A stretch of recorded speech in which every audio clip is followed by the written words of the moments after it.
Chapter 163. Get through it first. Lin Zhe, the eldest son of the Lin family, relied on the Lin family's background in Zhidong. Both the underworld and the underworld gave him face, and there was almost nothing he could not handle. Consequently, Lin Zhe stood out without hesitation when he encountered this kind of thing. It was just to deal with an ordinary loser, and he could easily find a few people to deal with it. Lin Zhe did not believe that he was not afraid of death. Was love more precious than life? Nonsense. He did not believe in love at all. How many people like him existed in the real world? Lin Zhe certainly did not know that Yan Chaozong did not tell him the truth because Yan Chaozong looked down on him. One was a lazy playboy, and the other was a famous young talent in Shanghai. They were not at the same level at all. Moreover, their family backgrounds and social circles were far apart. It was because of Lin Su that Yan Chaozong had a connection with him. If it were not for Lin Su, he would not have been able to do anything. Of course, he would not know that Yan Chaozong, the man of the Yan family, who had always been ruthless and decisive, had chosen the most direct way at the first time. However, he failed miserably and suffered a double loss. Lin Zhe was a bit impulsive, and the other members of the Lin family naturally did not dare to let Lin Zhe act recklessly. Consequently, Lin Changhe objected and said, "You deal with it? How can you deal with it? Based on your dirty tricks? At that time, if you really push Su into a desperate situation, who will bear the consequences? Don't you understand what the old lady means? Obviously, she is protecting Su again." Lin Changhe could be considered a wise man. He knew Lin Zhe's character and would not let him act recklessly. He still chose a more conservative way. "Second uncle, what do you think we should do? We can't let this toad really eat the swan meat, can we? How can we explain to the Yan family?" Lin Zhe squinted and said. He did not dare to argue with Lin Changhe.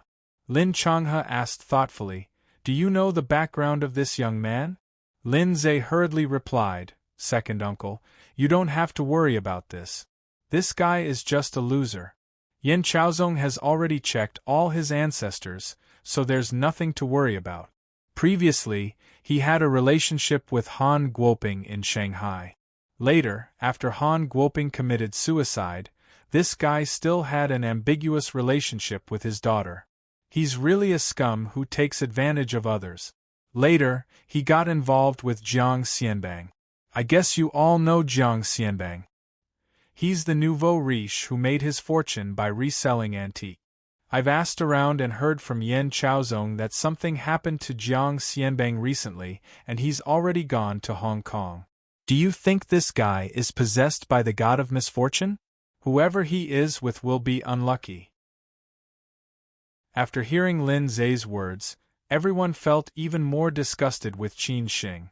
However, some people thought that an ordinary man had a relationship with the two big shots in Shanghai, which was somewhat thought-provoking. What's his relationship with Han Guoping and Jiang Xianbang? Lin Su's second uncle hurriedly asked. Lin Zhe said proudly, "Uncle-in-law, I knew you would ask this. I was also quite curious at that time. Yan Chaozong said that he was just working for someone, so he didn't have to think too much." They were deep in thought, but they still felt somewhat uneasy. Take this young man's performance in the Qin family today as an example. It was not simple at all. They were all old foxes who had seen countless people. Which 26-year-old young man had the courage and momentum to face all the Lin family directly? Since Yan Chaozong has investigated so clearly, why didn't he do anything? Lin Su's eldest uncle asked confusedly. Lin Zhe laughed out loud and said, "Uncle-in-law, do you really think that our Su is a fairy who descended to the earth? Big Master Yan can get any woman he wants, but he has to marry our Su. To put it bluntly, our family is originally trying to climb up the social ladder. If we don't do anything, he naturally doesn't care." Everyone remained silent. Seeing that no one said anything, Lin Changding made a decision and said, "Since you don't have a better idea, Lin Zhe, I'll let you handle this first." "Dad, don't worry. I'll definitely handle this well, Lin Zhe said excitedly. Lin Changhe stopped him and said, Big brother, I think it's better to let me talk with him first. It'll be better if we can reach an agreement. In this way, there won't be any new problems. If we can't reach an agreement, let Lin Zhe handle it. Second uncle, why are you so indecisive? Lin Zhe couldn't help but say. Lin Changhe turned around and looked at Lin Zhe. The look in his eyes instantly made Lin Zhe deflate. He also realized that he had said something wrong, so he hurriedly replied, Second uncle, I didn't mean that. Lin Chongting looked at the others and said, What do you think? The juniors didn't say anything. Lin Su's second uncle said, Then let second brother talk with him first. He can not only talk with that young man but also with Susu. Second brother and Susu have a good relationship. As long as one of them gives up, it'll be done. Okay, let's do that, Lin Chongting said firmly. At this point, both the men and women of the Lin family had reached a consensus that they should talk first. If it didn't work out, they would talk with each other. This was obviously the style of this kind of big family. In the small dining room on the second floor of the Lin family, the round table was full of sumptuous lunch, which was arranged by the old lady. She loved this granddaughter the most, more than anyone else. After all, Lin Su was the most sensible among all the children in the Lin family. The old lady was born in a rich family, so she naturally liked this kind of child. Lin Su sat next to her grandmother, and Qin Xing sat next to her. There were only 3 people in the dining room. The others had all been sent out. The old lady took the initiative to serve rice for Lin Su for one night. In the whole Lin family, only Lin Su had this kind of treatment. Qin Xing also benefited from it. Then the old lady served rice for him for one night, which made Qin Xing feel very flattered. Such a simple action made Qin Xing understand that at least for now, the old lady was quite satisfied with him, otherwise she would not be so polite to him. If the old lady did not like him, obviously she would not be like this. However, he was puzzled that he had just fought in the Lin family and almost made the Lin family restless. Why did the old lady not scold him or feel disgusted with him, and was so polite to him? Qin Xing could not figure it out. Maybe the old lady was just not willing to ignore Lin Su in front of her, so she more or less cared about Lin Su's feelings. The old lady looked at Lin Su and said with a loving smile, You must be hungry. Hurry up and eat. Lin Su's eyes were slightly red, because in the whole Lin family, only her grandmother was her shelter. Even if everyone in the Lin family did not like her, her grandmother would still spoil her as always.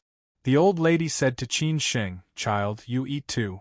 Just treat this as your home, don't be so polite. Although they had just met for the first time, Qin Xing really liked the old lady. Seeing the old lady and Lin Su, Qin Xing thought of his grandfather.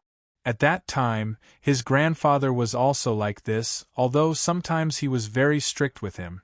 For example, he threw him in the Bailin Museum for the whole summer vacation and let him practice calligraphy.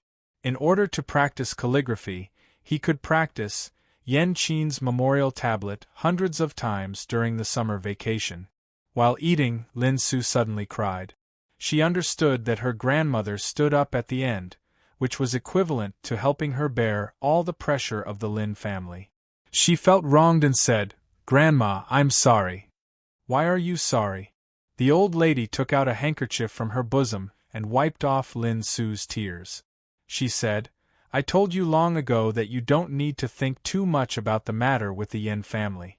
If you don't like little Zongzi, you can tell me. I will definitely not sacrifice your happiness.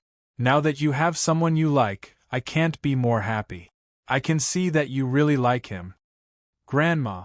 The more the old lady was like this, the more Lin Su felt sad. Qin Xing put down his bowl and chopstick. He realized that he was a little too impulsive just now, so that his relationship with the whole Lin family was now stiff. So he quickly apologized. Grandma, I was wrong just now. I hope you can forgive me. It's normal for young people to have a temper. Unfortunately, most young people nowadays live like old men in their 40s or 50s. The old lady shook her head and smiled. Among them, few of them really love Su. Take her father for example. He cares about Su several times a year. All they care about is their own interest. In their eyes, Su's happiness is not worth mentioning at all. I know that you really love Su and can't bear to see others bully her. Otherwise, which young man dares to beat up his girlfriend's brothers and cousins the first time he goes to his girlfriend's house, and make his father-in-law and the other elders spit blood? Unless he doesn't want to enter the Lin family in the future. Initially, Lin Su was still a little sad.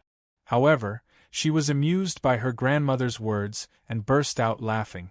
Today's Qin Xing was a man of indomitable spirit in her eyes. How many men would dare to be so domineering? Not to mention the hurdle of the Lin family, she reckoned that they would have already given up on Yan Chaozong. Qin Xing also couldn't help laughing. He didn't expect the old lady to be so humorous. Grandma, I, Qin Xing, am not a heartless, ungrateful person. Su chose me because she is under more pressure than me. She needs more courage. She is already like this. How can I, Qin Xing, be qualified to back off? Qin Xing said sincerely, Grandma, I don't know if you agree with me being with Su. But today, in front of you, I, Qin Xing, swear to God that as long as I am alive, I won't let Su suffer any hardship. As long as I am alive, I won't let her suffer any injustice. As long as I am alive, I won't let anyone bully her. If I can't do it, I will never be reincarnated. Qin Xing's words were a little harsh, but this was indeed what he was thinking at the moment. He didn't want to hide it. At the same time, he had to make a statement to the old lady, because at this time, he was already in a desperate situation. If the old lady still didn't like him, it meant pushing Lin Su to the opposite side of the whole Lin family. If the old lady agreed, there would be a rare chance to relax. At this time, after offending the whole Lin family, Qin Xing could still say such words and make such a big decision. Lin Su would be lying if she said she wasn't touched. She looked at Qin Xing tenderly with a face full of love. She, who had never been infatuated in her life, was actually infatuated at this time. Grandma believes in you. The old lady didn't expect Qin Xing to say such words, which made her very surprised, but also made her very satisfied. No wonder Su liked him.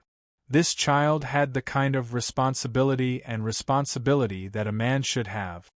Hearing the old lady's words, Qin Xing knew that he had passed the test of the old lady. For the fastest and error-free novel reading, please visit Chapter 164. A new plan about Lin Su and Yan Chaozong.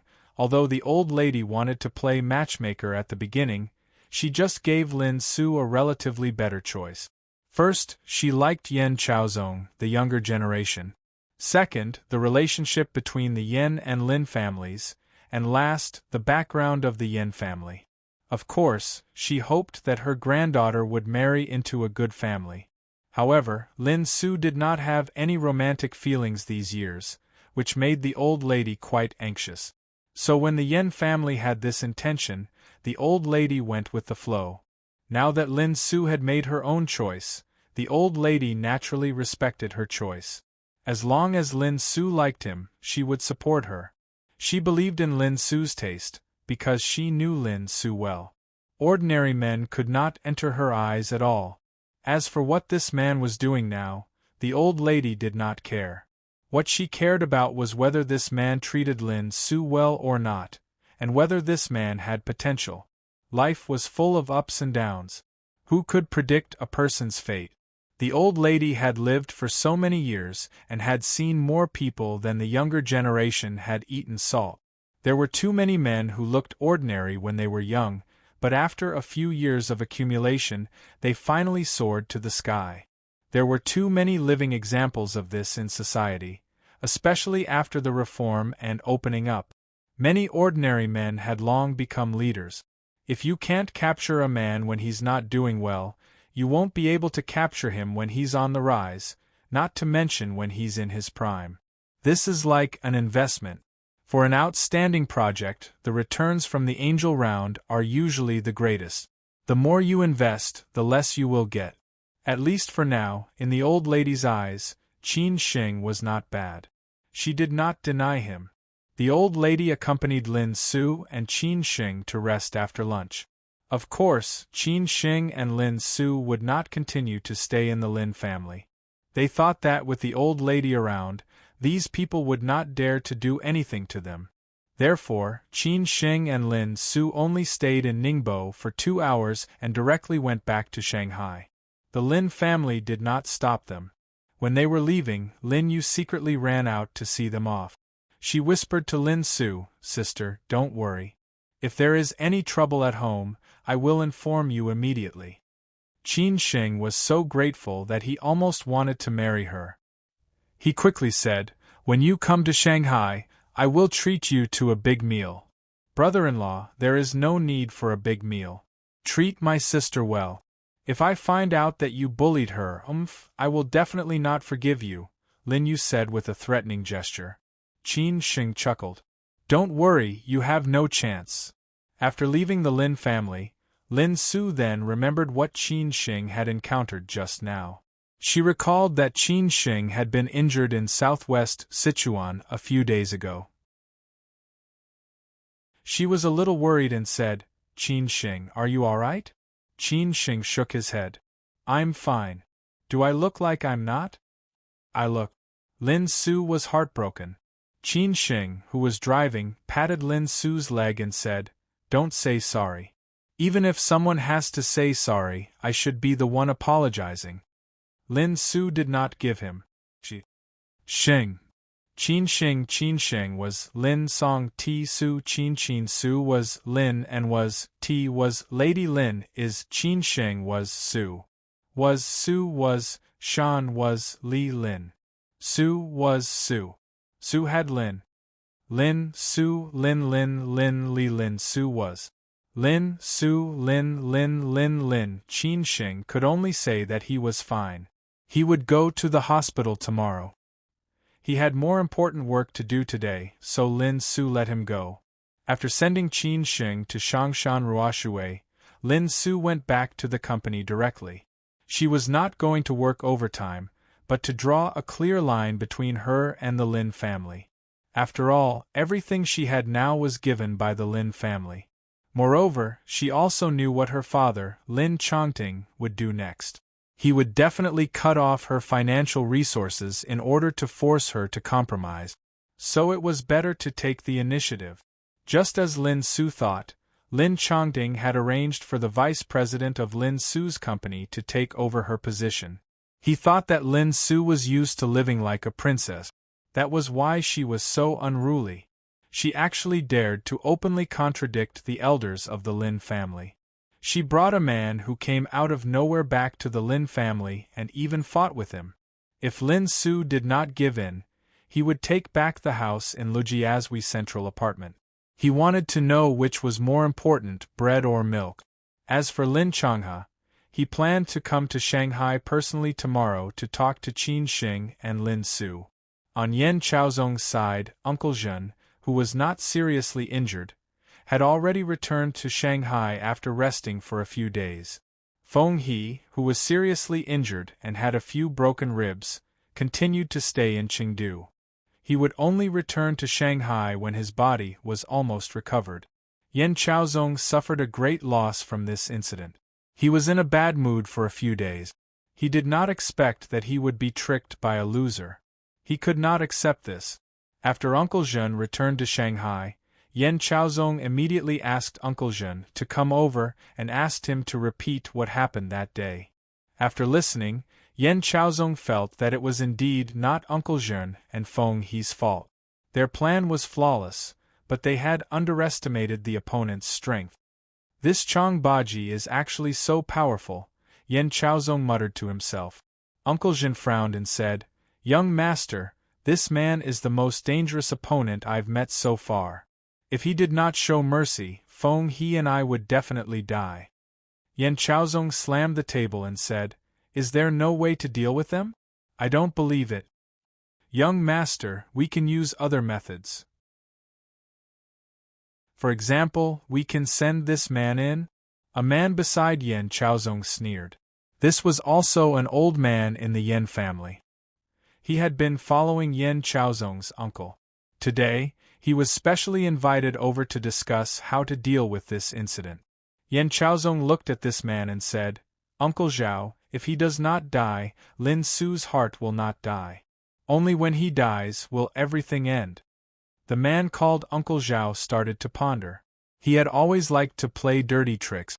Naturally, he would not fight head-on. Earlier on, he had already obtained information about that man from Yan Chaozong and had been thinking of countermeasures. "Young master, I have an idea," Uncle Zhao said playfully. Yan Chaozong hurriedly said, "Uncle Zhao, tell me quickly. What is it?" "Young master, didn't you say that Qin Xing and Chang Baji are both in Shangshan Ruoshui? I just happened to hear a piece of news these few days. Yi Jiangning has officially bought over Jiang Xianbang's Shangshan Ruoshui. Jiang Xianbang has completely withdrawn from the country." Uncle Zhao was originally a military advisor for the second son of the Yan family, so he naturally had some knowledge. Yan Chaozong did not understand and said, "I know all these. Jiang Xianbang, that old fox, is very smart. Even the slightest sign of trouble would make him prepare for a rainy day. He's 100 times smarter than who knows how many people. If something really happens, even if he has the life to earn money, he won't be able to spend it." "But I don't quite understand what you mean." "Yi Jiangning is not simple. He and Jiang Xianbang are bosom buddies. I can't ask him for help. Besides, I don't have that kind of face. I'm just familiar with his son, Yi Muyang." Uncle Zhao laughed and said, "Young master, there are 2 reasons why I said this. The first is that Jiang Xianbang has withdrawn from the country, which means that Qin Xing has lost his biggest backer. The second is that you don't have to ask Yi Jiangning for help. Aren't you close with the second son of the Yi family? You can ask him for a little help. Isn't that Chang Baji very powerful? You can ask the second son of the Yi family to greet him and lure him away from his mountain. Then, you can set a trap and let Qin Xing directly walk into it. I don't believe that the second son of the Yi family will not help you with this small favor. At that time, even if Qin Xing has 3 heads and 6 arms, he will definitely die a terrible death. If young master is still worried, then I can borrow 2 experts from my friend's bodyguard company." This series of plans was really flawless. No wonder he could become the military advisor of the Yan family. After Yan Chaozong heard this, he instantly understood. He directly stood up and said, "Amazing, amazing. Uncle Zhao, ginger is still spicier with age. This trick of yours is really amazing." "I'm just helping young master solve his problems," Uncle Zhao said very modestly. Yan Chaozong immediately arranged, "This matter will be done according to what you said, Uncle Zhao. Leave Yi Muyang to me, and the other matters will be handled by you. I'll cooperate with your plan." "All right, I'll go back to prepare a detailed plan now. I'll discuss the details with young master then." Uncle Zhao left contentedly. The Yan family in Shanghai could not be said to be influential, but it was not an ordinary family either. There were too many disputes of interests in such a big family. Behind the seemingly calm, there were always undercurrents surging.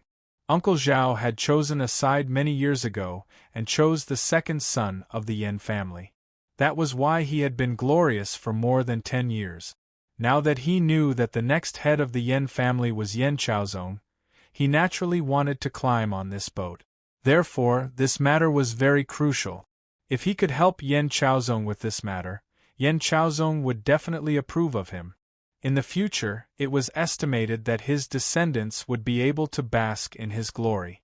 Even if he closed his eyes, he would be able to die in peace. On Shangshan Ruoshui's side, when Qin Xing returned, the signing ceremony had indeed ended. Shangshan Ruoshui was officially acquired by Yi Jiangning. Jiang Xianbang's era was completely over. Su Lanqing also officially left Shangshan Ruoshui, and Han Jingdong became the new general manager. This boss Yi was also interesting. He only sent Han Jingdong over. Even the financial manager was still the same old person. Who knew what he was up to? Han Jingdong was very angry today. Shangshan Ruoshui was officially acquired. This was the highlight that had been prepared for many days. Other than the people sent by Boss Yi, there were also many members of Shangshan Ruoshui and Shanghai celebrities. Even Shui Qinyan came. Many people became new members today. The entire reception department was a mess, but Qin Xing, the reception department manager, was not there. It could be seen how angry Han Jingdong was. Most importantly, he had already given Qin Xing a harsh word yesterday, letting Qin Xing make his own choice. The meaning of this sentence was, no matter what you have to do, you must come today, unless you don't take me, Han Jingdong, as the new general manager seriously. He felt that Qin Xing did not have the guts, but Qin Xing did it anyway. This was equivalent to giving him a hard slap in the face in front of everyone in Shangshan Ruoshui.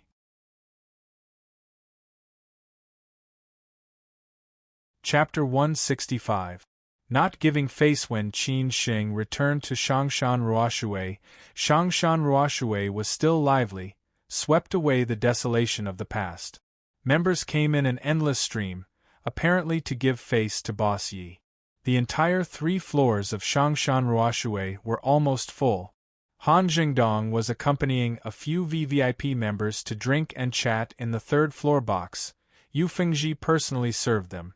Qin Xing was not there. Wang Haichao was proud of himself. Han Jingdong valued him very much. Today, he was responsible for all the matters in the reception department. Liu Yuan and Yu Fengji could only be his assistants. Everyone in Shangshan Ruoshui also found that this guy inexplicably built a good relationship with the new general manager. It seemed that he was going to make a comeback soon. After Qin Xing came in, he greeted a few artists and quickly went back to the office to change clothes. When he just arrived at the hall, he met Wang Haichao, who was coming down from upstairs. Wang Haichao greeted him and said proudly, "Manager Qin, you are finally back. I was so busy today.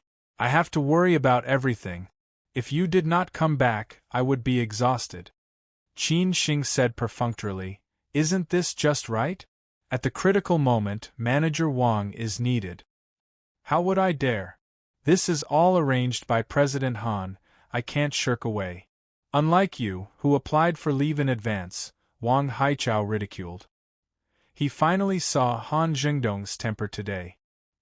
He scolded Qin Xing in the office until he was worthless.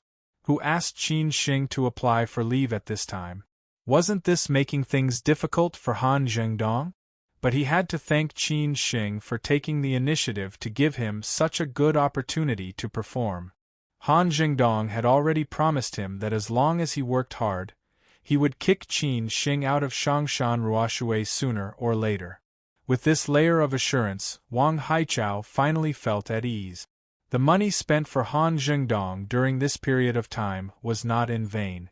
After knowing that Boss Yi wanted to buy Shangshan Ruoshui, he used his connections to run around.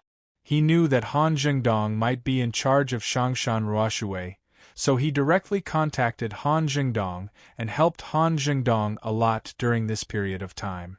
"Where is Boss Han?" Qin Xing asked casually. Qin Xing had long been used to Wang Haichao's successful look. It was nothing more than to fight for him before the new year. Wang Haichao laughed casually. "Boss Han is on the 3rd floor, accompanying a few important members. But I advise you not to go over. He is still angry, so you will not be embarrassed." "Humph," Qin Xing sneered and left. The artists next to him witnessed the whole process. Apparently, Wang Haichao finally won after being suppressed by Qin Xing for such a long time. Chang Baji and Ms. and were accompanying them on the 3rd floor. Shui Qinyan, as one of the important members, was also among them. She did not have to come at all, but Qin Xing was here. She wanted to support Qin Shing, hoping that his position in Changshan Ruoshui would be more stable. Who knew that when she arrived, Qin Shing was actually not here? After asking Chang Baji, she was told that Qin Shing had something to do and left. In the largest private room on the third floor, Han Zhengdong sat on the main seat and toasted with a few big shots, hoping that they could support him, the newcomer. Han Zhengdong dared to strut around in front of others, but he didn't dare to be arrogant in front of this group of people. Which one of them wasn't an immortal? Even Boss Yi had to be courteous. Chang Baji did not like this kind of occasion. It was a little boring listening to them, but it was a pity that he could not leave. After all, Qin Shing was no longer here. If he did not give Han Zhengdong face, the two of them would have to pack up and leave in no time. The security guard informed him through his headset that Qin Shing was back. Just now, Xue Qinyan had told him to let her know when Qin Shing was back. Therefore, he sent a text message to Xue Qinyan. Xue Qinyan happily got up and left. She smiled and said that she was going to answer a phone call. After asking the artists, Xue Qinyan caught Qin Shing in the corridor on the second floor. Qin Shing had just come out of the box and accompanied a few members for a few drinks. "Where did you go on such an important day?" I asked Lao Chang, but he kept me guessing and asked me to ask you in person. "Tell me," Xue Qinyan said impatiently. Qin Shing said happily, "Sister, you are also here. Why didn't you tell me in advance?" "Didn't you tell me in advance? I called you at noon, but you didn't answer. How busy are you?" Xue Qinyan was very dissatisfied. Qin Shing smiled and said, "There is indeed an important thing today. Tell me, what is more important than today's matter? I was wondering why Han Zhengdong's face didn't look good when I mentioned you. It seems that you didn't tell him," Xue Qinyan guessed. Qin Shing shook his head and said, "I did, but he didn't let me go, so I could only force myself to leave." "Then I am even more curious. What is it?" Xue Qinyan asked curiously. Qin Shing pulled Xue Qinyan to a corner. He hesitated for a while and then explained, "Sister, I am in love." Xue Qinyan stared at Qin Shing in surprise. She did not believe it. After all, she had taken the initiative to introduce a girlfriend to Qin Shing, but Qin Shing had never answered her. He had a girlfriend without saying anything. She was indeed curious about what kind of girl could make Qin Shing fall for her. However, she knew more or less about the relationship between Qin Shing and Han Bing. After Han Guoping left, Qin Shing had been taking care of Han Guoping's daughter, Han Bing. The relationship between the two was a little ambiguous. "Yo, our blockhead has finally been enlightened. Let me guess who it is first." Xue Qinyan came back to her senses and joked. "Han Bing." Qin Shing was stunned, but he was not surprised that Xue Qinyan knew Han Bing. After all, Xue Qinyan had taken the initiative to say that she had investigated him, so Qin Shing shook his head. "An artist in Changshan Ruoshui?" Xue Qinyan guessed immediately. These artists in Changshan Ruoshui were all beauties, and their looks and temperaments were very good. Qin Shing should be in contact with these artists the most, so he might not fall for any of them. Qin Shing did not know whether to laugh or cry. He shook his head again and said, "Sister, I am not that kind of person." "Then I really don't know." Xue Qinyan sighed. Qin Shing laughed and said, "Don't guess you don't know her. I will bring her out to treat you to a meal another day." "Okay, let me check for you. If I don't like her, don't blame me for breaking you up." Xue Qinyan said half-jokingly, but then she said, "Oh right, what does your relationship have to do with today's matter? Is there something on your girlfriend's side?" Qin Shing said slowly, "This morning I accompanied her back to Ningbo to meet her family." Xue Qinyan was shocked again. "How long have you been talking? This is a bit too fast." Xue Qinyan did not understand. "We officially confirmed the relationship less than half a month ago," Qin Shing explained truthfully. In less than half a month after confirming their relationship, he had already met his parent. Could it be that Qin Sheng was going to get married in a flash? It was not his style. Therefore, Xue Qinyan could not understand what kind of woman could subdue Qin Sheng. She really wanted to meet her. Xue Qinyan stared at Qin Sheng thoughtfully, thinking about this matter. No wonder Qin Sheng did not attend the signing ceremony today. It turned out that he went to meet her parents. This was understandable. However, although we confirmed the relationship less than half a month ago, I have known her for more than 2 years. 2 years ago, I met her when I was traveling outside. At that time, we got along for 2 months and we already had a good impression of each other. But she and I are the same kind of person. After we separated, we did not contact each other again. I have been thinking about her. It was not until last month that we met again, so I did not hesitate to start chasing her. Qin Sheng said with a smile when he thought about this. Xue Qinyan did not expect the story to be so complicated. She became more and more curious about that woman. Is she free tonight? After I finish my work here, I will treat you to supper, Xue Qinyan decided directly. Qin Sheng was stunned. Why was she so anxious? But he still said, "Then I will ask her later." "Okay, I will wait for your news. I will go up first." Xue Qinyan smiled slightly. But Xue Qinyan did not forget to tell Qin Sheng, "As for Han Jingdong, you go back and explain well. Don't make the relationship too stiff. Otherwise, it will be difficult for you to work here in the future." Qin Sheng nodded silently and said, "Okay." Shangshan Ruoshui did not start to quiet down until after 9 o'clock in the evening. At 9:30, Han Jingdong accompanied the members out and was ready to send them off. Qin Sheng saw Han Jingdong and greeted him with a smile and shouted, "Mr. Han." Han Jingdong was already half drunk at this time, but he was not angry. He directly waved to interrupt Qin Sheng and then sent Xue Qinyan and others out. Qin Sheng stood there a little awkwardly. Wang Haichao, who was behind, saw Qin Sheng's embarrassed look and was very happy. Yu Fengji's eyes were a little complicated. She did not understand why Qin Sheng was absent today. Chang Baji did not go out. He stood next to Qin Sheng and said, "You have offended Han Jingdong. He will definitely not be nice to you in a short time. Fuck him.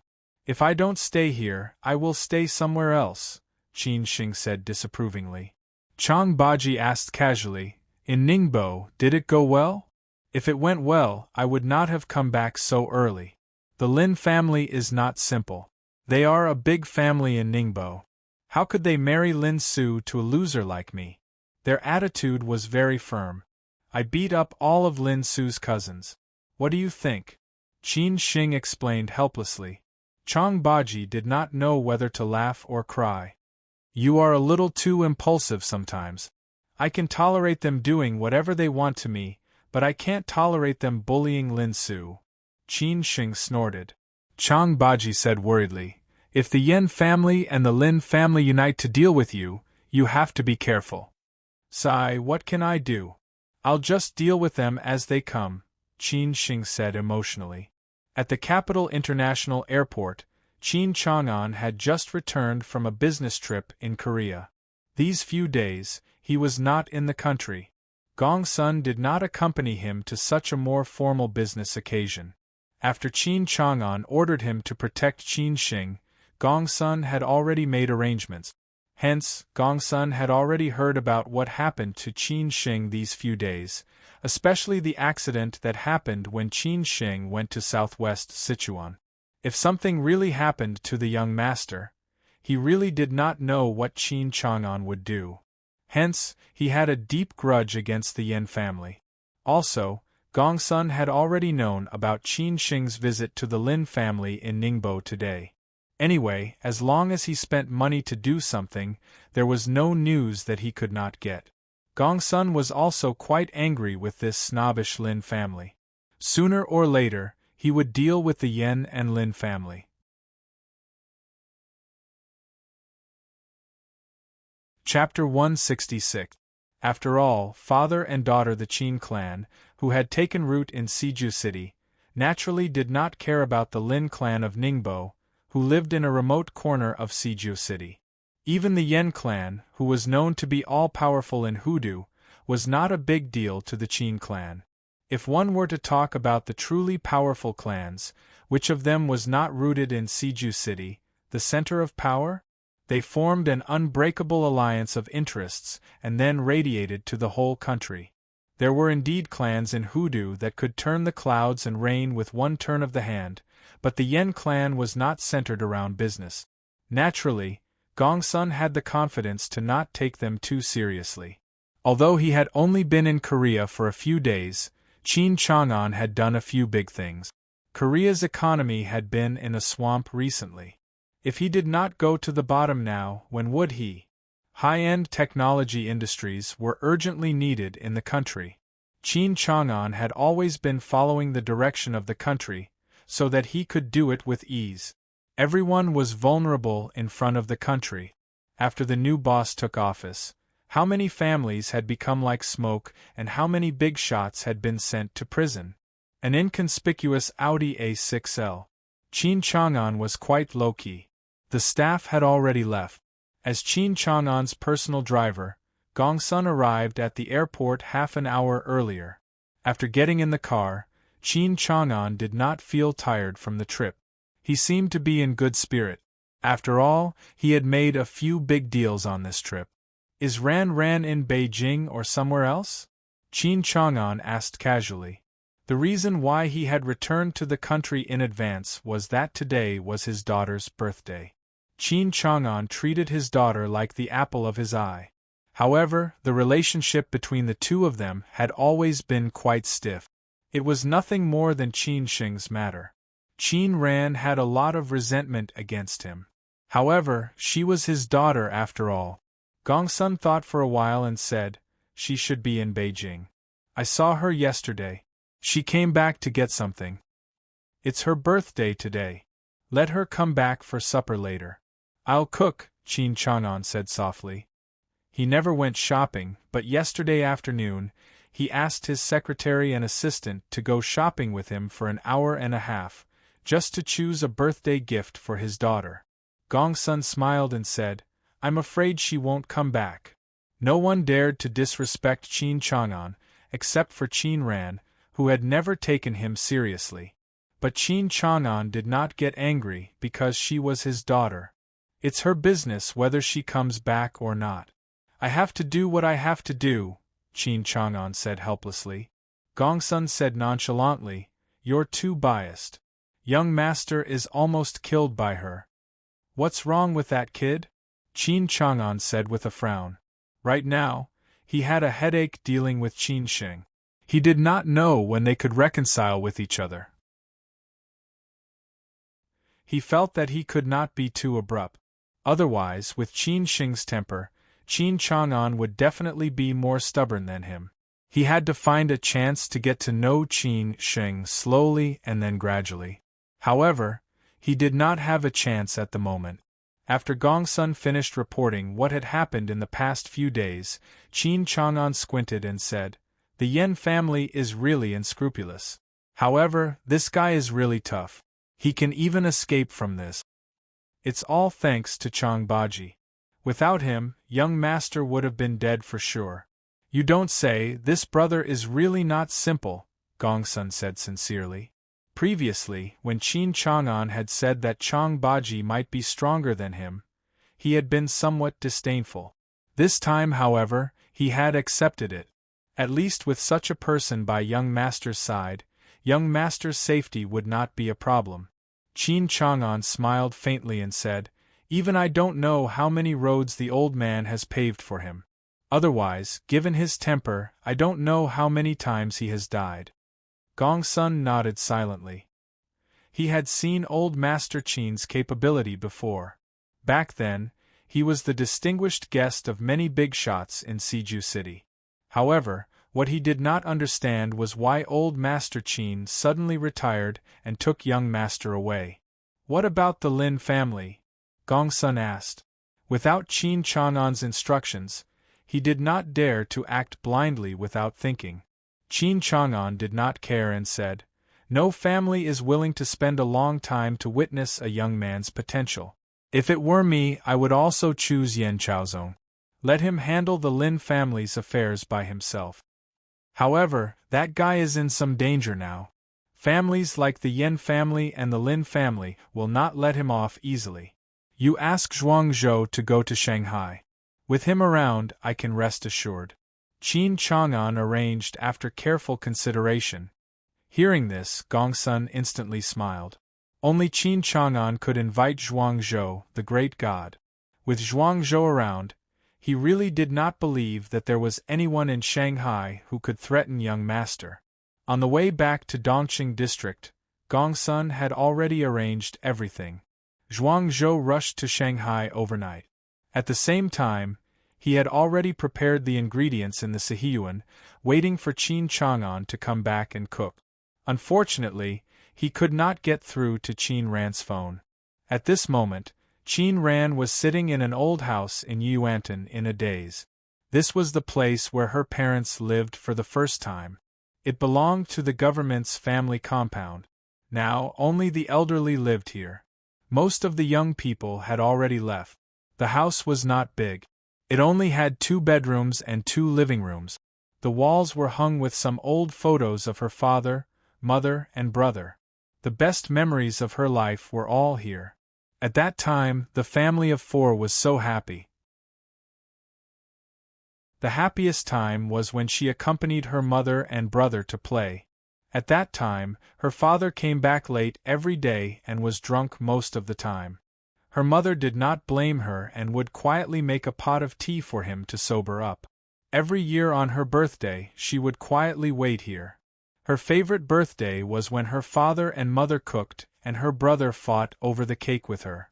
Unfortunately, everything could never go back. Her mother had left and her brother had also disappeared. It was almost time. Qin Ran was ready to go home.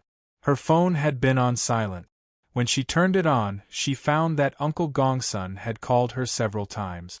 She called back and said, "Uncle Gongsun, what's the matter?" Ran, your father just came back from Korea. He is cooking in the kitchen now. He asked you to come over for supper.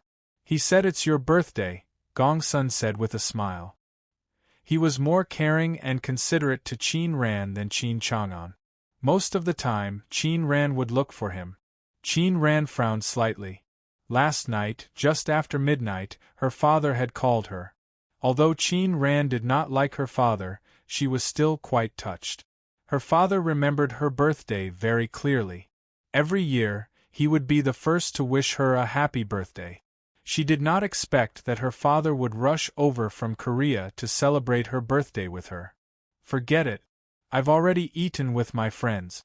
I'm a little sleepy now," Qin Ran rejected subconsciously. Gongsun did not talk nonsense. They had to solve the problem between father and daughter. He had said it too many times over the years, but it was useless. "Okay, rest early," Gongsun said with a smile. After hanging up, Gongsun ran to the kitchen. At this moment, Qin Chang'an, who was feared by too many people in the Vanity Fair, was wearing an apron and cooking. If his friends and rivals knew about it, they would really be laughed at. Ran called back," Gongsun said casually. Qin Chang'an put down the knife in his hand. He looked back at Gongsun and asked, "Not coming?" "Yes," Gongsun nodded and said. Qin Chang'an was not surprised. He smiled and said, "Then let's eat by ourselves." Qin Ran, who had hung up the phone, was not in a hurry to leave. Instead, she was deep in thought. She was a little regretful. She felt that she had gone too far. Her father could rush back from Korea to celebrate her birthday. It meant that he loved her deeply. All these years, her father had been spoiling her and letting her do whatever she wanted. She had felt guilty for many years about her brother. She had been looking for her brother all these years. Moreover, it was her grandfather who had taken her brother away. It had nothing to do with her father. However, she had been holding a grudge. So many years had passed. As a father, he felt worse than her. Thinking of this, Qin Ran called Uncle Gongsun. After the phone was connected, she replied, Uncle Gong's son, I have to go back to get something. Leave some food for me. Okay. Hearing this, Gong's son was very excited. This was the first time in so many years that Miss had been like this. After hanging up the phone, the manager ran to the kitchen again and said, Master, Ran said she will be back soon. This girl. Qin Chang'an was stunned for a moment. After coming to his senses, he sighed with emotion. After all, they were father and daughter. Blood was thicker than water. No matter how big the conflict was, it would be resolved. In Changshan Ruoshui, Qin Sheng was busy until 10:30. He wanted to talk to Han Zhengdong again, but Han Zhengdong did not give him a chance. In the end, he was drunk and sent back directly by the driver. Qin Sheng sighed. In the future, he would inevitably be targeted. So he left after saying a few words to Yu Fengji and Liu Yuan. Today, he really suffered from both sides. Outside Changshan Ruoshui, Lin Su was waiting for Qin Sheng in the Mercedes-Benz GLS.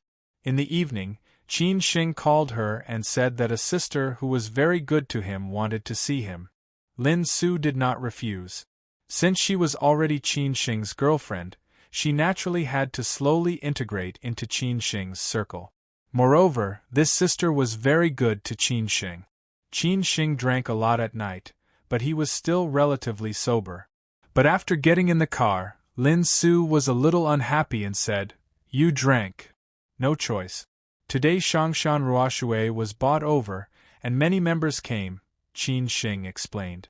Lin Su did not care about these. She only cared about Qin Sheng's body, so she calmly said, Your injury has not recovered. Qin Sheng knew Lin Su very well. She was obviously very unhappy, so Qin Sheng could only reply, I know, there will not be a next time. Lin Su drove slowly and said with satisfaction, That's more like it. It seems that I will become a henpecked man in the future. Qin Sheng sighed and said. Lin Su turned to stare at him and snorted. It seems that you are very unwilling. Yes, I am just short of someone to take care of me, Qin Sheng said with a cheeky smile. Xue Qinyan left Changshan Ruoshui in advance. After Qin Sheng made an appointment with Lin Su, he had already told Xue Qinyan. At this time, Xue Qinyan was waiting for Qin Sheng and Lin Su at a night snack stall. On the way to the stall, Qin Sheng had already told Lin Su that Xue Qinyan was originally a member of Changshan Ruoshui. He helped Xue Qinyan with some small things, and then gradually became familiar with her, so Xue Qinyan took care of him in all aspects. Qin Sheng told Lin Su everything he knew, including that Xue Qinyan was also in the investment business. Their company was not small, and they had branches in Shanghai, Beijing, Hong Kong and other places. He thought that they should have a lot to talk about. When Lin Su held Qin Sheng's arm and walked into the stall, Xue Qinyan saw them from afar. Subconsciously, she was stunned because she knew Lin Su and also heard many people talking about this fair, rich and beautiful woman.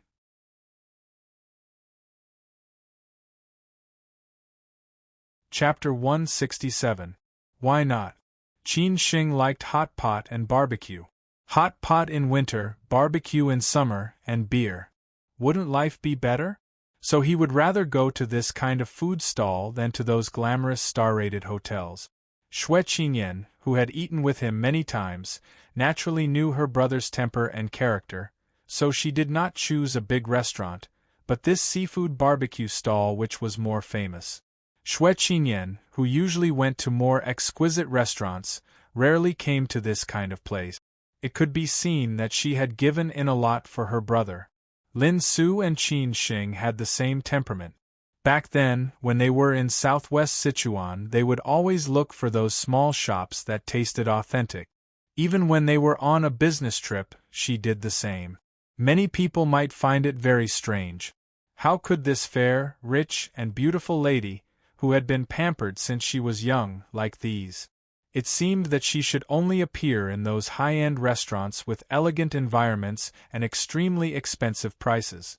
This was why Qin Sheng liked Lin Su. She was down-to-earth, could cook in the kitchen, and could also be elegant. Which man would not like such a goddess? No wonder so many rich playboys pursued her, and Yen Chaozong could even fly into a rage and compete with Qin Shing for Lin Su. When Qin Shing and Lin Su walked closer, Xue Qinyan had already stood up, but she still did not understand what was going on. These two people who had nothing to do with each other, how did they get to know each other and even fall in love? Qin Shing was good enough, and Xue Qinyan also admired him. She felt that his girlfriend should be about the same, but she did not expect that Qin Shing's girlfriend would be Lin Su. They were several levels apart. Lin Su was a well-known lady in the whole Shanghai Bund, and many men dreamed of being her life partner. No matter what Xue Qinyan thought, it was the truth. She could not help but look at Qin Shing in a different light again, and also felt that Lin Su was really not an ordinary woman. "Sister, you must have waited for a long time," Qin Shing said with a smile. Lin Su held Qin Shing's arm and stuck close to his shoulder, like a little woman in love. Xue Qinyan shook her head and smiled. "I just arrived too. Sister, this is my girlfriend, Lin Su. I didn't let you down, did I?" Qin Shing introduced her proudly. With a girlfriend like Lin Su, she was a goddess who fought for his face everywhere he went. How many women could suppress Lin Su? Xue Qinyan looked at Lin Su and nodded with a faint smile. "If I'm disappointed by such a girlfriend, then I really don't know what kind of girlfriend you can find to satisfy me. You've given me a surprise." Qin Shing chuckled. Lin Su was not reserved. She said naturally, "Hello, sister. We should have met before. Sister, you look familiar. It seems that you have a good memory." "Yes, we met a few times. One time was at a forum in the financial industry, and the other time was at a business banquet." "I know you better," Xue Qinyan said honestly. She did not hide anything. "I didn't expect you to remember so clearly," Lin Su said in surprise.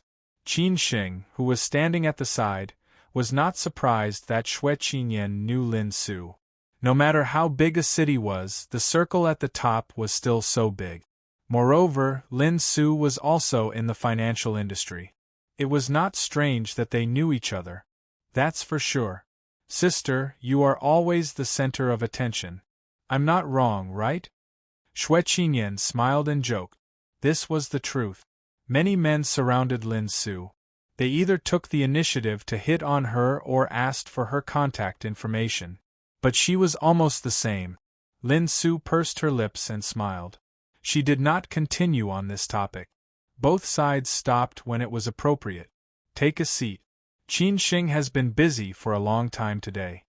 He must be hungry now. The seafood and barbecue in this restaurant are not bad," Xue Qinyan said to Qin Shing and Lin Su. At the same time, she handed the menu to them. Although Lin Su had already eaten dinner and she ate especially little at night, she still ordered 2 dishes. This was where she was smart. She could give Qin Shing enough face outside and take care of the customer's feelings. Qin Shing was really hungry. He ordered the dishes without hesitation. However, because of his injury, every time he chose a spicy dish, Lin Su would stop him. Qin Shing could only smile and change the dishes. The two of them showed off their affection as if there was no one else around.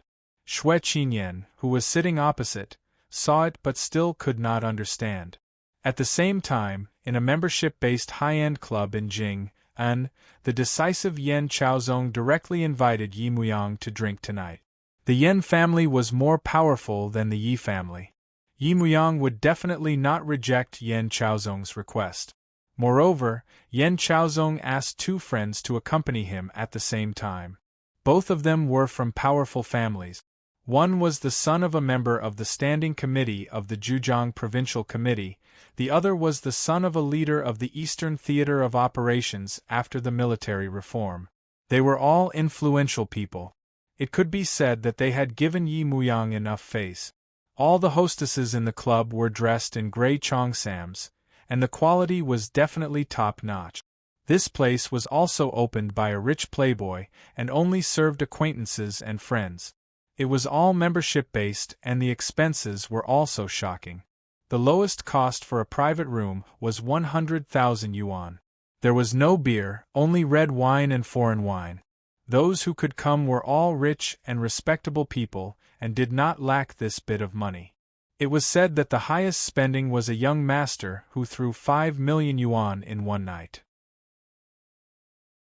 Yan Chaozong rarely came to this kind of place, but he had attended a few times. The highest spending he had was 1.5 million yuan, and he was already in the top 10.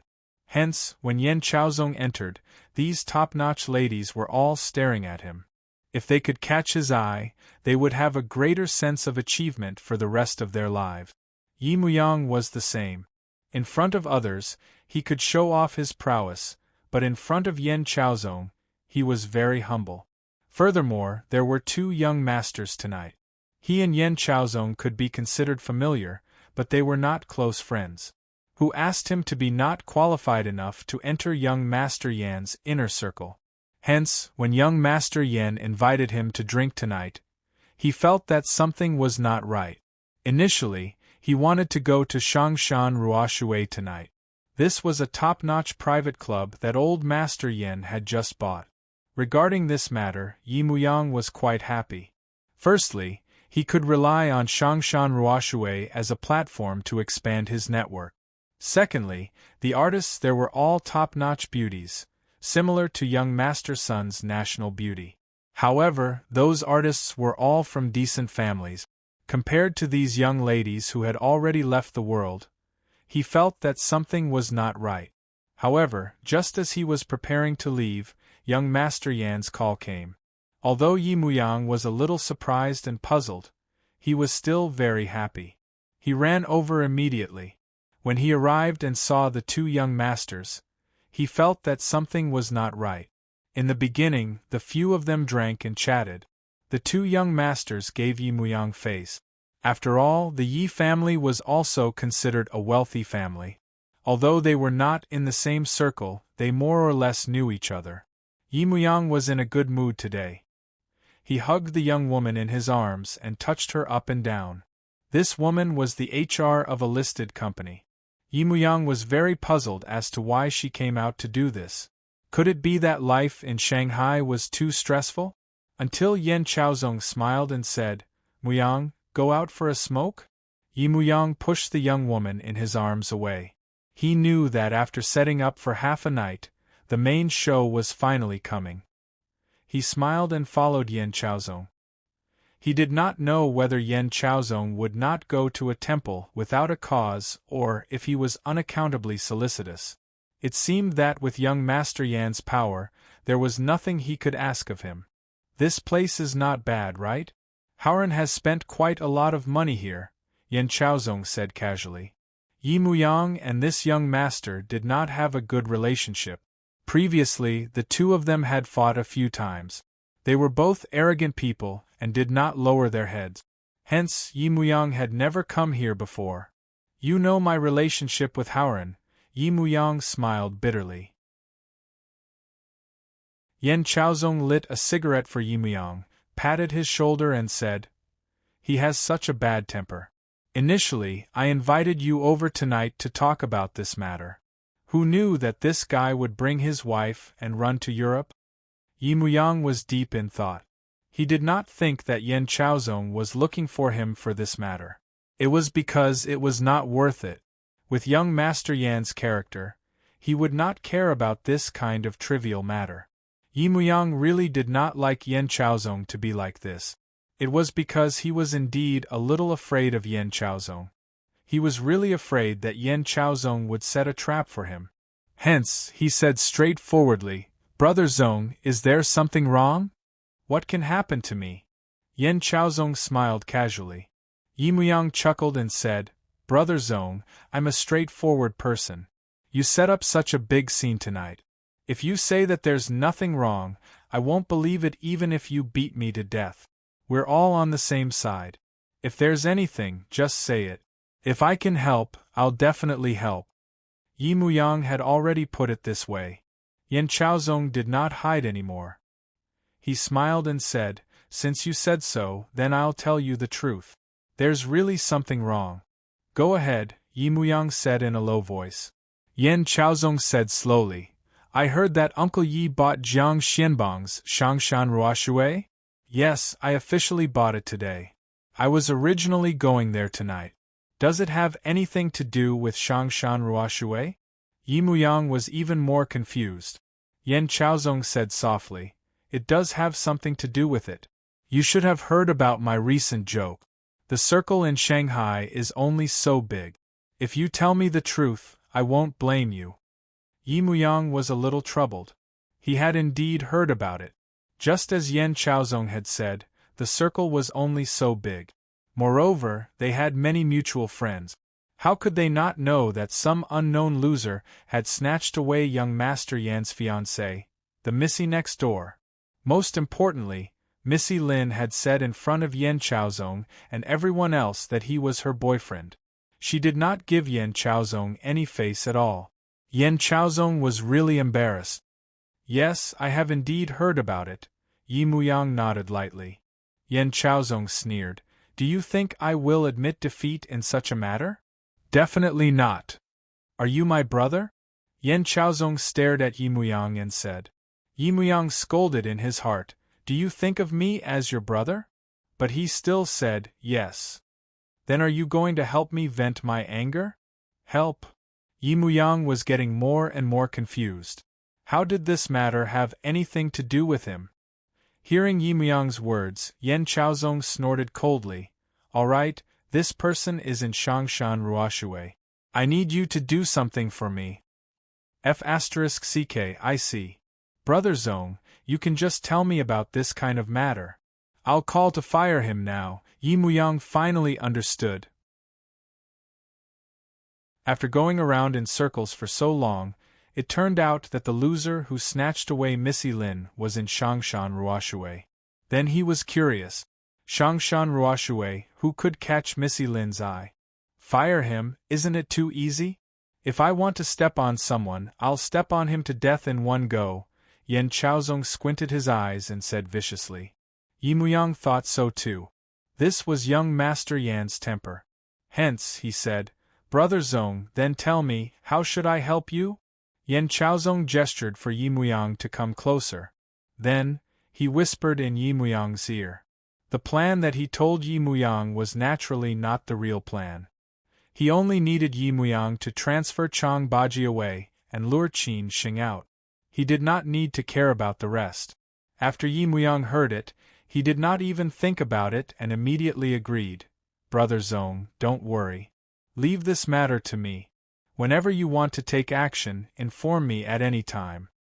Wait for my call, Yan Chaozong said in satisfaction. To Yi Muyang, one Qin Xing naturally could not be compared to Yan Chaozong. Sacrificing him could make his relationship with Yan Chaozong even closer. Why not?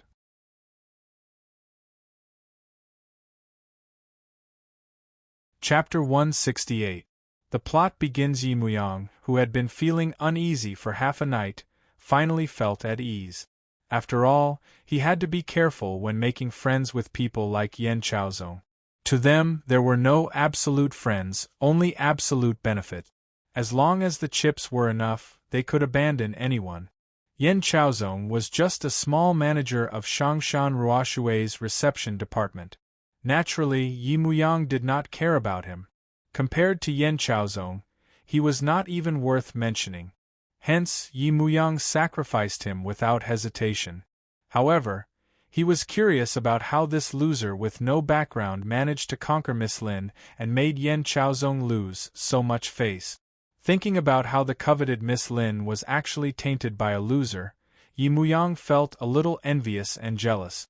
Yan Chaozong was a smart person. In order to make Yi Muyang do his best, he naturally had to give Yi Muyang some benefit. He said happily, Muyang, aren't you discussing a project in Jinshan? I heard that there are some problems with the approval. If this thing succeeds, I'll help you with the approval. There shouldn't be any problems. When Yi Muyang heard this, he said excitedly, Brother Zong, then I really have to thank you properly. We're brothers, these are all small matters, Yan Chaozong said unconcernedly.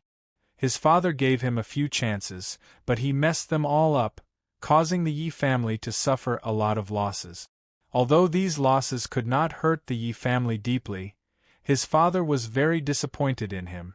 Everyone did not have high hopes for him either. This Jinshan project was his last chance. If he still could not get it done, his father would probably not believe him in the future. Now that he had Yan Chaozong's guarantee, this thing should be in the bag. Hence, when he heard this, Yi Muyang only wanted to say to Qin Xing, "Thank you, big brother." After talking about this, Yi Muyang and Yan Chaozong's relationship deepened. The two of them put their arms around each other's shoulders and entered the private room. Seeing the young woman on the seat, Yi Muyang wanted to vent his anger tonight. Qin Xing, who was in the seafood stall, did not know that Yi Muyang and Yan Chaozong had already reached a consensus on this. The sacrifice was him. If Qin Xing knew about this, how would he feel? In front of such a rich young master, he was so insignificant. Xue Qinyan and Lin Su were chatting happily. They talked about a wide range of topics. Both of them were women who liked a delicate life and were also in the financial industry. Moreover, they had many friends. Therefore, they were not estranged at all and directly ignored Qin Xing. Qin Xing could not interrupt them and only cared about eating. After a while, when Lin Su got up and went to the bathroom, Xue Qinyan said weakly, "You really surprised me." Qin Xing, who was holding the oyster in his hand, stopped subconsciously. He raised his head and looked at Xue Qinyan with a cheeky smile. He was not surprised by Xue Qinyan's words. It seemed that Lin Su was very famous. Obviously, Xue Qinyan appreciated her very much. "Sister, to be honest, not to mention you, I didn't expect it either. 2 years ago we crossed paths. Maybe it was fate. 2 years later, I just didn't want to miss this fate. Maybe I would be rejected, at least I fought for it. I won't have any regrets in the future. But I didn't expect that she would really agree to it," Qin Xing said, feeling touched. Xue Qinyan did not look down on Qin Xing. She was just very surprised. She smiled and said, "Seems like it's really fate. But I heard that she has a special relationship with Yan Chaozong from the Yan family. That young man is not simple." "Sister, I know. I've seen him too. Then what do you think I should do? Give up? This is not my style. So no matter how difficult it is, I will persist to the end as long as Lin Su doesn't give up," Qin Xing said honestly. Xue Qinyan said thoughtfully, "That's true. Sister, to be honest, I accompanied her back to the Lin family today. The entire Lin family objected. I was a little impulsive at that time and had some conflict. Now our relationship is a little stiff," Qin Xing smiled bitterly. Xue Qinyan was a little surprised and said, "You're really crazy. No matter how angry you are, you have to hold it in at this time. If you do this, Lin Su will feel even worse. Sister, you don't know the situation at that time. They can taunt and ridicule me. But they bullied Lin Su. I couldn't hold it in," Qin Xing explained. Xue Qinyan also knew Qin Xing's temper. She sighed and said, "I really don't know how to say it. It seems that your situation is really not good." This was within Xue Qinyan's expectation. Lin Su was so outstanding. How could the Lin family marry Qin Xing? Moreover, she had so many pursuers. How could they let Qin Xing go? So although Qin Xing found a very good girlfriend, this road was not easy to walk. Ha ha, it's already like this. What I can do now is to work harder. I hope to catch up with Lin Su as soon as possible. I also hope to make the Li family satisfied as soon as possible," Qin Xing said firmly. Xue Qinyan saw that Lin Su had come out.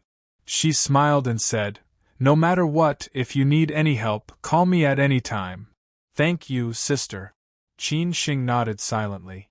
After Lin Su came back, she continued to chat with Xue Qinyan. When Qin Xing was almost done eating, it was already late. So everyone dispersed and went home. Qin Xing sent Lin Su back to Lujiazui Central apartment. Lin Su said that she did not want to go back so early. so Qin Sheng took her to Binjiang Road. He parked the car in the underground parking lot and accompanied Lin Su to stroll along the Huangpu River. Although the river wind was a little cold, there were still many people by the river. Lin Su held Qin Sheng's arm tightly. She leaned on Qin Sheng's arms and walked forward aimlessly. The lights of the Bund were brilliant. The neon lights of Lujiazui were flashing. This city was bright and beautiful. It was really too difficult to stand out. However, Qin Sheng was a person who refused to admit defeat. So many people could stand at the top of this city. Why couldn't he? Thinking of what he said when he just returned to Shanghai, Qin Sheng told himself again, Qin Sheng, you can definitely do it. Sooner or later, this city will remember you. It was the beginning of a new day. Qin Sheng woke up especially early today. After sending flowers to Lin Su, he went to Shangshan Ruoshui with Chang Baji. He offended Han Zhengdong yesterday. Today, Qin Sheng had to perform well, in case he was caught by Han Zhengdong and scolded. Qin Sheng and Chang Baji were the first to arrive. When they just arrived at Shangshan Ruoshui, Qin Sheng began to arrange work. Han Zhengdong appeared at Shangshan Ruoshui punctually at around 10 o'clock. Qin Sheng did not rush to find him. Instead, he let Yu Fengji settle today's membership appointments and so on before going to find Han Zhengdong. After knocking on the door and entering, unexpectedly, Han Zhengdong did not give Qin Sheng a look this time. He smiled and waved his hand. Little Qin, come here, come here. What the hell? A big question mark was drawn in Qin Sheng's heart. Yesterday, he did not leave him. Why did it seem like he saw a little lover today? What little lover? He saw an old friend. Could it be that this was the precursor of a storm? In the next second, he would probably be scolded badly. Qin Sheng walked over anxiously and said in a low voice, Mr. Han, this is today's reception schedule for important members. Can you take a look and see if there are any problems? Han Zhengdong took the schedule and just put it aside. He said casually, these things don't report to me in the future. Just follow your previous working system. I will definitely be at ease if you do things. Mr. Yi also told me that he will focus on training you in the future. Qin Sheng was even more confused. He took the initiative to admit his mistake. Mr. Han, what happened yesterday was my fault. I hope you can forgive me. Han Zhengdong waved his hand unconcernedly. Yesterday I was also wrong. I drank too much. I should not have given you a look. After all, you came back in time in the afternoon. Who doesn't have something urgent to do? I should understand you. This contrast was too big. Qin Sheng was even more puzzled. However, Qin Sheng was still very pleased that Han Zhengdong could say so. Thinking about it carefully, Han Zhengdong could be considered as a person in public. It was impossible for him to haggle over such a small matter with him. Besides, Boss Yi must have told him that he wanted to groom him to be the general manager of Shangshan Ruoshui in the future. Mr. Han, thank you, Qin Sheng said sincerely. Han Zhengdong smiled. We are all on the same side. You don't have to be so polite. In the future, I still need you to help me take care of Shangshan Ruoshui. Alright, go and do your work. Qin Sheng smiled and said goodbye. The stone in his heart was finally put down. After Qin Sheng left, Han Zhengdong squinted his eyes and said, If it wasn't for second young master speaking up for you, do you really think that I would take you seriously? Even if Mr. Yi values you, I can still destroy you. Qin Sheng thought that he had passed this stage. In fact, all this was just the beginning. With Han Zhengdong's words, Qin Sheng was no longer stressed. He was very proactive in his work during the day. At 5 in the afternoon, Yi Muyang appeared in Shangshan Ruoshui. He did not come yesterday. He would definitely come today. He wanted to build a good relationship with Qin Sheng so that he could cooperate with Yan Chaozong's plan. Secondly, he wanted to hook up with the beauties here. Yi Muyang appeared in Shangshan Ruoshui. Qin Sheng was discussing things with Yu Fengji. Wang Haichao was the one who received Yi Muyang. He welcomed Yi Muyang into the private room. Everyone knew that Yi Muyang was the son of the new boss. Seeing that Wang Haichao and Yi Muyang were so close, they started to consider their relationship with Qin Sheng. Not long after, Han Jingdong came in. Yi Muyang sent Wang Haichao away and asked, "Uncle Han, did you do as I said?" No matter how powerful Han Jingdong was, he was still a worker. Facing the second young master of the Yi family, he was naturally respectful. Although this second young master did not have much say in the Yi family, he did not dare to take it lightly. "Second young master, don't worry. I did as you said," Han Jingdong smiled. Yi Muyang talked to his father about Qin Sheng when he went back yesterday. He did not expect Qin Sheng to be a young man that Jiang Xianbang admired more. Jiang Xianbang entrusted him to his father and asked him to groom Qin Sheng well. Yi Muyang did not care about this at all. There were many young people with potential. His father was just selling Jiang Xianbang a chance. Hence, Yi Muyang directly contacted Han Jingdong and made up a reason. "Uncle Han, this Qin Sheng is very important to me. I hope you can treat him well. At least in Shangshan Ruoshui you must value him. Don't spoil my plans. After this is done, I will definitely not mistreat Uncle Han," Yi Muyang said with a smile. Although Han Jingdong did not know what was going on, he felt that it was not a good thing. However, he was too lazy to care about Qin Sheng. He replied, "Thank you, second young master." "Let him come over," Yi Muyang nodded and said. Han Jingdong immediately ordered Wang Haichao, who was outside the door, "Go and invite Qin Sheng over. Second young master wants to see him."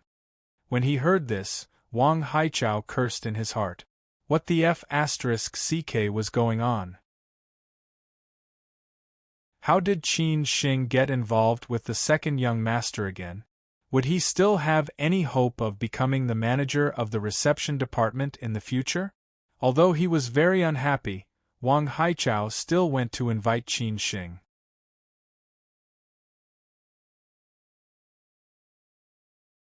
Chapter 169. To call each other brothers. Qin Sheng already knew 2 days ago that the young man who was brought to visit Shangshan Ruoshui by Wang Haichao was Boss Ye's second son. At that time, he was puzzled. This Wang Haichao was pretending to be a pig to eat a tiger. Unknowingly, he had already hooked up with Han Jingdong and Boss Ye's son. This made his position very awkward. Everyone knew that this guy was eyeing the position of the reception manager. But he did not expect that Boss Ye's son would be looking for him today. What for? To understand the situation of Shangshan Ruoshui? Not to mention Han Jingdong, there was still Wang Haichao. It would not be his turn. With a body full of questions, Qin Sheng pushed open the door of the private room. Han Jingdong and Yi Muyang were drinking tea and chatting. When they saw Qin Sheng coming in, Han Jingdong smiled and stood up. "Second young master, you guys chat. I'll go to work first. Call me if there's anything." "Uncle Han, go ahead," Yi Muyang said politely. When Han Jingdong left, he patted Qin Sheng's shoulder. His smile was very thought-provoking. After closing the door and coming out, the anxious Wang Haichao quickly followed and asked in a low voice, "Mr. Han, why is young master Yi looking for Qin Sheng?" "Don't ask what you shouldn't ask," Han Jingdong snorted coldly. Wang Haichao cursed Han Jingdong a few times in his heart. "Damn it. I've given you a lot of money, and I've been busy all this time. Are you trying to kick me out?" "I won't admit it." So Wang Haichao did not give up. "What about me?" Han Jingdong wanted to train his confidant. This Wang Haichao was naturally the first choice. Anji, Chang Baji, Qin Sheng, and the few managers and deputy managers were all in the same group. Han Jingdong thought for a while before replying, "Don't worry. What's yours will always be yours. Young man, don't be so anxious." Hearing this, Wang Haichao felt at ease. In the private room, Yi Muyang looked at Qin Sheng thoughtfully. His looks were ordinary and his temperament was ordinary. He did not seem to be outstanding at all. How did he manage to step on Yan Chaozong and win the beauty? Yi Muyang really could not figure it out. You must be Qin Xing. Yi Muyang smiled politely. Qin Xing chuckled and said, I wonder why young Master Yi is looking for me? Don't stand, sit down and talk. There are no outsiders here, let's chat like friends. For the sake of Yan Chaozong, Yi Muyang naturally wanted to build a good relationship with Qin Xing. Qin Xing slowly sat beside Yi Muyang. You don't have to be so restrained. I'm not looking for you for anything. I just want to casually chat and make friends. I heard my dad talk about you before. He said that Uncle Jiang thinks highly of you. You have a way with people and doing things, so he asked me to get to know you. That's why I came over. Yi Muyang knew that Qin Xing must have some doubts in his heart, so he explained directly. So that was the case. Qin Xing then understood that it was Boss Yi who mentioned him. It seemed that Boss Yi really took him seriously and did not brush Jiang Xianbang off. Boss Yi, you're too polite, Qin Xing said very modestly. Yi Muyang chuckled and said, Why don't we have a drink or two? I always feel that it's weird not to drink when two men are chatting. Young Master Yi, I'm still at work, Qin Xing said in embarrassment. Shangshan Ruoshui belonged to his family. He believed that Han Zhengdong would still listen to what he said. So he said without hesitation, You're already off work now. We're all Shangshan Ruoshui's guests. Yi Muyang gave Qin Xing face. If Qin Xing did not accept it, it would be a little unreasonable. So Qin Xing nodded after hesitating for a while and said, Then I'll listen to young Master Yi. What would young Master Yi like to drink? Let's drink something white in this weather. Just blue of dreams. I like drinking Yanghe, Yi Muyang said casually. Qin Xing then asked Yi Muyang what he wanted to eat. Yi Muyang said that a few dishes to go with wine would do. So Qin Xing immediately ordered Yu Fengji to personally arrange for the kitchen to make a few dishes to go with wine. At the same time, she sent 2 bottles of Yanghe Blue of Dreams. Yu Fengji did not think much about it. She thought that it was a request from one of the members. After a while, she personally sent the wine over. Seeing that it was only Qin Xing and Yi Muyang, she could not help but feel confused. But she was still respectful and did not dare to ask anything. After the dishes and wine were all served, no one else came. In the private room, Qin Xing and Yi Muyang sat opposite each other. They had already started drinking and said some polite words. Then, they clinked their glasses 3 times. Yi Muyang's words were watertight. He did not ask anything that should not be asked. He was afraid that Qin Xing would be suspicious. His plan was to use the relationship between his dad and Jiang Xianbang as a breakthrough to make Qin Xing treat him as one of his own. After calling him brother and getting familiar with each other, he could carry out the plan that Yan Chaozong said. Qin Xing, to be honest, my dad and Uncle Jiang are bosom friends. Uncle Jiang entrusted you to my dad. He told me before that he wanted to groom you to be the general manager of Shangshan Ruoshui. Although Shangshan Ruoshui was taken over by my dad from Uncle Jiang, he spent hundreds of millions on it. Moreover, I think you know the importance of this place better. How many resource centers like this can there be in Shanghai? After 3 rounds of drinks, both of them had drunk around half a liter. Yi Muyang started his routine. Qin Xing's eyes lit up, and he looked at Yi Muyang and said, Qin Xing, to be honest, my dad and Uncle Jiang are bosom buddies. Qin Xing said in a deep voice, Young Master Yi, this glass of wine is to Uncle Jiang and to Boss Yi. After clinking their glasses, Yi Muyang chuckled and said, Don't call me young Master Yi, it's too formal. That's what the bunch of people outside call me. It's either too hypocritical, or they have ulterior motives. You can just call me Muyang or Old Yi. Old Yi. Qin Xing was not used to calling him Muyang, so he called him Old Yi and continued, One should put oneself in someone else's shoes. Since Boss Yi thinks highly of me, I will naturally not let Boss Yi down. Yi Muyang sneered in his heart. You really think so highly of yourself. However, he still said, "Ha ha, I believe in your character. Even my dad is convinced by Uncle Zhang's judgment. In the future, we will call each other brothers. I will definitely come to Shangshan Ruoshui often. If there's anything, you can inform me anytime." Yi Muyang's words also had another meaning. His dad and brother naturally did not have the time to pay attention to this place. He had to grab this opportunity to find more resources and connections for his future development. He talked about his situation at home and the trivial matters outside. Qin Shing, on the other hand, held back a little. He would not confide in any strangers. Most men had this problem. After a few glasses of wine, they would call each other brothers. Although Yi Muyang spoke extravagantly, Qin Shing had just met him and did not understand him at all. Naturally, he would not say too much nonsense. 2 bottles of Yanghe Blue Dream were finished by Qin Shing and Yi Muyang within an hour. Yi Muyang's alcohol tolerance was not as good as Qin Shing's, but his self-control was very strong. He was afraid that if he continued to drink, he would say something wrong. Hence, when he felt that something was wrong, he asked Qin Shing to get the driver to send him back. After sending Yi Muyang, Qin Shing also prepared to go back. Chang Baji had already gotten off work. Hence, Qin Shing could not drive and could only take a taxi. At this moment, Yu Fengji happened to get off work. She chuckled and said, "I'll give you a lift." Qin Shing did not reject and directly got into Yu Fengji's car. There was a faint fragrance in the car. This might be a common feature in most women's cars. After driving out of Shangshan Ruoshui, Yu Fengji said playfully, "You're quite good. Unknowingly, you've turned the tables and become brothers with the second young master of the Yi family. Seems like Wang Haichao has miscalculated. Are you very concerned about these things?" Qin Shing, who was slightly drunk, said calmly. Yu Fengji turned around and stared at Qin Shing.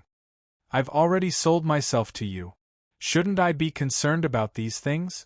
If you're kicked out of the game, my life won't be good. With Wang Haichao's vengeful character, he definitely won't let me off." "But I didn't get the payment I deserve," Qin Shing said disapprovingly. Yu Fengji had always felt that Qin Shing had the intention but did not have the gut. Hence, she sneered. "Then what do you want?" "I don't want to go back tonight." Qin Shing suddenly placed his hand on Yu Fengji's thigh and sneered. Yu Fengji was stunned. "What do you mean?" "Go to your place," Qin Shing said straightforwardly. Yu Fengji subconsciously stepped on the brake. She was shocked by Qin Shing's words. It seemed that Qin Shing was not joking. She stared straight at Qin Shing. The car behind almost rear-ended them. The driver madly honked a few times. Then he got out of the car and walked to Yu Fengji's window. He knocked on the window and cursed. Yu Fengji did not want to argue.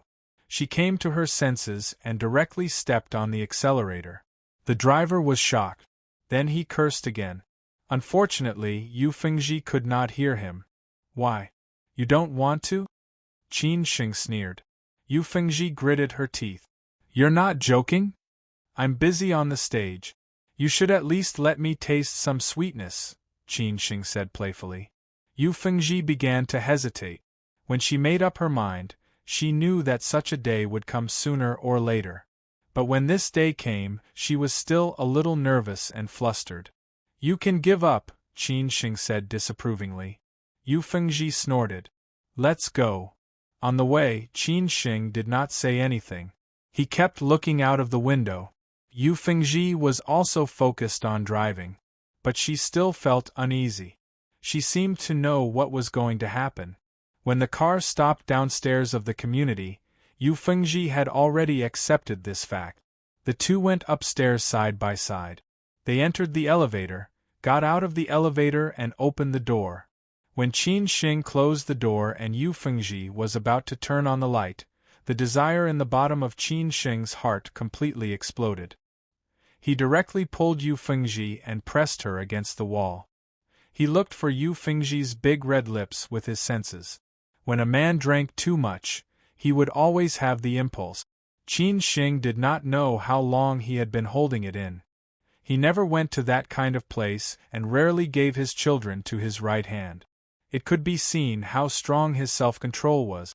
But today, after drinking and facing such a beautiful woman who could be easily obtained as long as he was willing, he could no longer suppress the inner desire in his heart. Qin Shing reeked of alcohol. Yu Fengji was very disgusted. She wanted to resist. She did not want to be taken down by Qin Shing, so she kept avoiding his mouth. Qin Shing was a little annoyed. He directly hugged Yu Fengji's face. Yu Fengji was no match for Qin Shing. She fell into his hands just like that. Qin Shing kissed Yu Fengji unscrupulously. This was not the first time he kissed Yu Fengji, so he was very familiar with it. Yu Fengji refused at first, but not long after, she surrendered. Maybe the desire in her heart was also ignited by Qin Shing, or maybe she was confused by the alcohol. She began to gradually respond to Qin Shing. Qin Shing was a little anxious to take off Yu Fengji's clothes. Yu Fengji's body was really too hot. Qin Shing really could not control himself. After taking off Yu Fengji's tight-fitting white shirt, Yu Fengji's snow-white skin was instantly exposed. Qin Shing's hands wandered around Yu Fengji's body unscrupulously, and finally stopped on her proud, soft breasts. At this time, Yu Fengji was already a little crazy. She could not help but start moaning. She used the last bit of sobriety to clench her teeth and said, "Not here." Qin Shing instantly understood what Yu Fengji meant. He carried her by the waist and walked towards the bedroom. Yu Fengji turned on the light. This was an apartment, so the bedroom was very easy to find. It was at the innermost part. When Qin Shing threw Yu Fengji on the bed and prepared to follow closely behind, the torrent in his stomach suddenly exploded. Qin Shing turned around and rushed out. He went straight to the toilet. Following that, Yu Fengji heard Qin Shing's unscrupulous vomiting sound. Then she laughed unbridledly.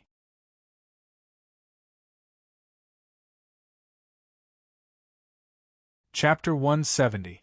No medicine can save her. Towards Yu Fengji, Qin Shing's attitude was very contradictory.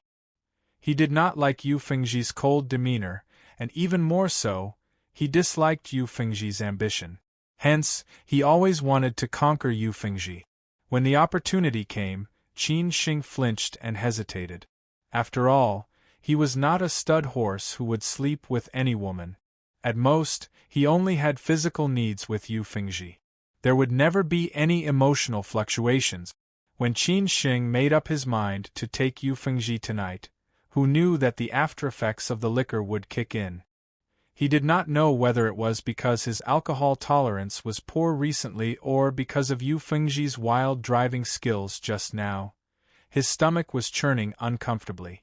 After rushing into the bathroom, Qin Shing vomited a mess, and almost all of his dinner was gone. The most hateful thing was that Yu Fengji, with messy hair and a naked upper body, laughed very presumptuously. She had no intention of taking care of Qin Shing at all. Qin Shing only came out of the bathroom when he was almost done vomiting. At this time, Yu Fengji had already changed into a black silk spaghetti and made him a pot of pu-er tea to sober him up. Qin Shing vomited clean and washed his face. He finally sobered up, and the lust in his eyes had mostly subsided. Looking at Yu Fengji, who casually tied up her hair, slightly exposed breasts and two slender legs, Qin Shing felt that this woman was really a vixen. She was cold on the outside but hot on the inside. This could be seen from Yu Fengji's strong response to him just now. She was completely different from the coquettish vixen in the Song family. "Drink some tea to sober up." Yu Fengji passed the tea to Qin Shing. Qin Shing hurriedly drank 2 mouthfuls and finally felt much better. He then looked at Yu Fengji and said, "Dressed so sexily, you are seducing me. Can you still do it?" Yu Fengji stuck out her tongue and licked her lip. Qin Shing snorted and said, "This is the biggest insult to a man. Do you believe that I will make you beg for mercy tonight? I am yours now. The opportunity is in your hands, you can do it any time. Yu Fengji said disapprovingly. Anyway, she had already prepared to die tonight. Qin Xing really did not have the desire now. Besides, his body had not recovered and he still had injuries. He might have to be hospitalized tomorrow. He could only say, I don't fall for this. Let's go. When I recover, I will deal with you. Qin Xing took another 2 sips of tea and got up, ready to leave. He's leaving just like that? Can you go back? Yu Fengji was surprised. She really didn't expect such an outcome and couldn't come back to her senses for a moment. Qin Xing said disdainfully, It seems that you, little hussy, have gone crazy. That's great, then I'll let you be empty, lonely and cold. I won't help you solve your physical needs. Do you believe that I will go out and find a man to have a one-night stand? Yu Fengji snorted coldly. Qin Xing threatened, You try. After saying that, Qin Xing opened the door and left. He really left just like that, leaving behind a great beauty who could not hold back her desire. Yu Fengji was so angry that she stomped her feet and scolded Qin Xing, You bastard. Yu Fengji had never doubted whether Qin Xing's body could take it or not, because she had already felt Qin Xing's masculinity just now. After she calmed down, she could only mutter, Am I really that unattractive? The next day, after Yu Fengji saw Qin Xing, she ignored him, maybe because she was angry. Qin Xing didn't care and only focused on his work. Han Jingdong also didn't target him. Even Wang Haichao was very cooperative with him. Qin Xing always felt that something was wrong, but he couldn't tell what it was. At noon, the security guard at the door informed Qin Xing that someone was looking for him outside. Qin Xing didn't know who it was. He walked out with doubts and saw a middle-aged man smoking under a tree by the road. After seeing this man, Qin Xing couldn't help frowning, because this man was Lin Su's second uncle. Qin Xing walked over slowly and said politely, Uncle, what can I do for you? Qin Xing, do you have time to talk? Lin Changhe came under orders and said calmly. He was not as strong as his brother Lin Changding, and he was quite low-key. Qin Xing hesitated for a moment and said, Then I'll say hello. Then Qin Xing quickly went back to Shangshan Ruoshui, told Liu Yuan and Yu Fengji something, and came back soon. In order not to make Qin Xing suspicious, Lin Changhe found a tea-house nearby. The old generation of businessmen in Ningbo liked to go to tea-houses to discuss business. The driver was waiting outside. Lin Changhe and Qin Xing found a private room and ordered a pot of old white tea. The waitress left after serving tea, fruits and snack. Lin Changhe told her not to disturb them, and he would call her if he needed anything. On the way, Qin Xing and Lin Changhe didn't talk until they sat down. Lin Changhe gave Qin Xing a cigarette. It was a kind of national wine produced in Guizhou, 30 years old. It was said that the cut tobacco was soaked with maotai. There was a 30-year-old maotai in the mouth of the cigarette, which could not be bought in the market. A box in the black market cost 200 or 300. There was a more luxurious national wine of 50 years old, which was even more difficult to buy. Uncle, did you ask me to come here today, or do you want me to give up voluntarily? Qin Xing asked first. He really couldn't figure out why Lin Changhe wanted to see him. Instead of pretending to be polite, it was better to be frank, so as not to waste each other's time. Lin Changhe was polite, not as tough as Qin Xing. He smiled and said, yes and no. Qin Xing frowned and was confused. I'd rather tear down 10 temples than ruin a marriage. I believe in karma, so I don't want to do this kind of immoral thing. But I don't want to do it. Anyway, someone else has to do it. Lin Changhe smiled and said, I know Su's temper. She seldom changes her mind once she makes up her mind. You may not know, but she intends to draw a line with the Lin family. Yesterday, she took the initiative to resign and left the company. I guess she will move out of the apartment in Lujiazui.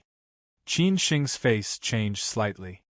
He didn't expect that Lin Su would be so determined, which made him feel very distressed.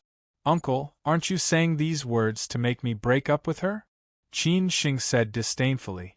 Lin Changhe shook his head and said, I'm not that direct. I'm just telling you the pros and cons of this matter. The rest is up to you to decide. The final result is also up to you.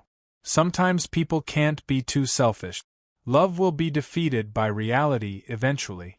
It won't happen in 1 or 2 years, but what about in 5 or 10 years? Most people are selfish when it comes to love. I think you are not that kind of person. Lin Changhe was really astute and had a way of saying things. Qin Shing said expressionlessly, Uncle, you say it.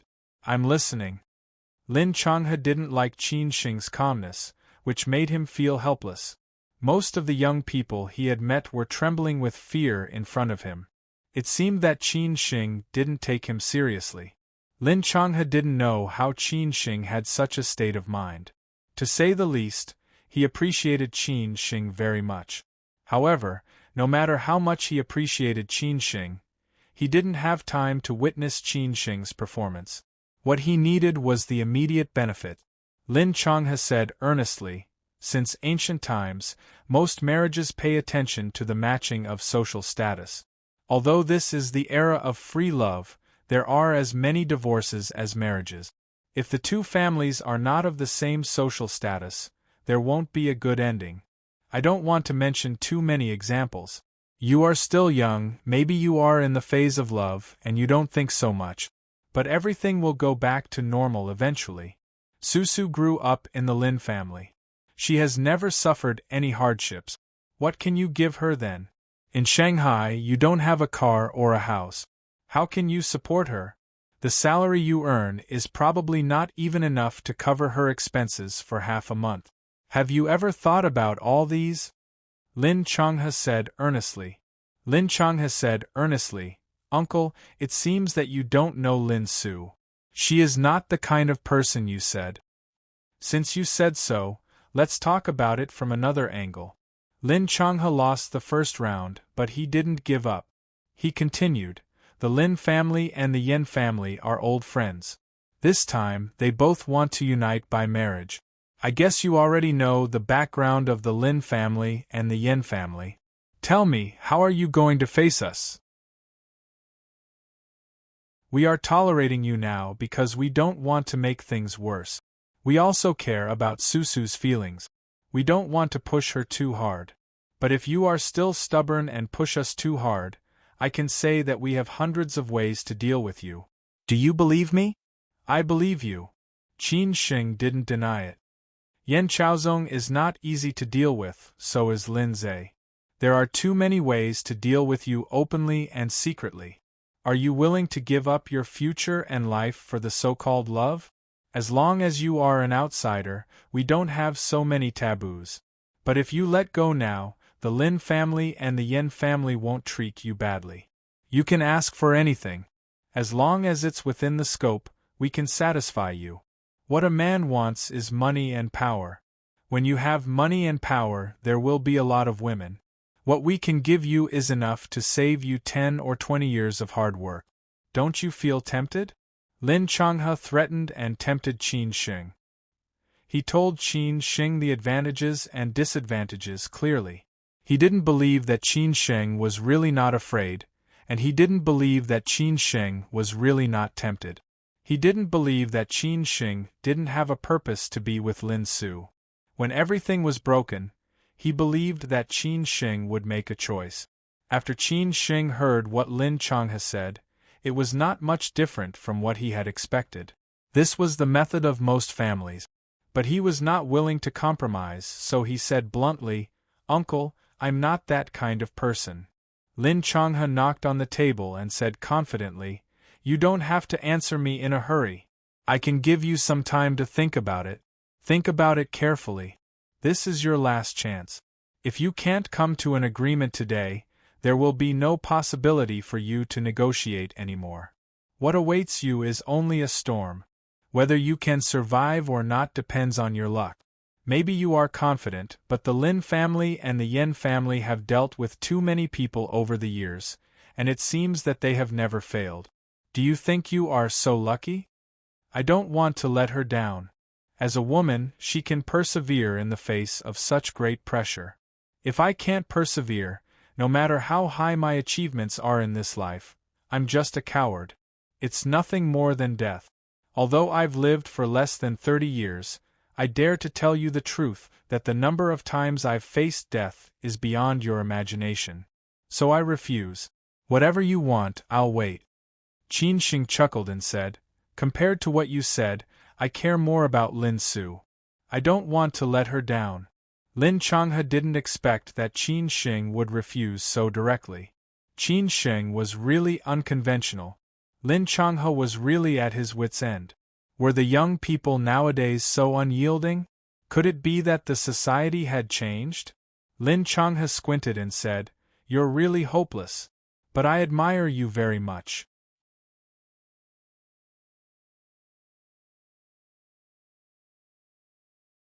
Chapter 171. Within a month, begging for monthly votes, support, and collection, Lin Changhe really appreciated Qin Shing. Nowadays, young people were too cowardly or impetuous. It was rare to find a man like Qin Shing, who was full of courage and courage. If it were during the wartime, he would definitely be the kind of man who would take heads on the battlefield to make contributions. Facing the vested interests of the Lin family, Lin Changhe had no choice but to do so.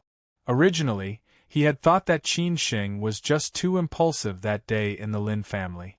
Today, as long as he tried to persuade Qin Shing with emotion, reason, and threats and promises, Qin Shing would naturally give up.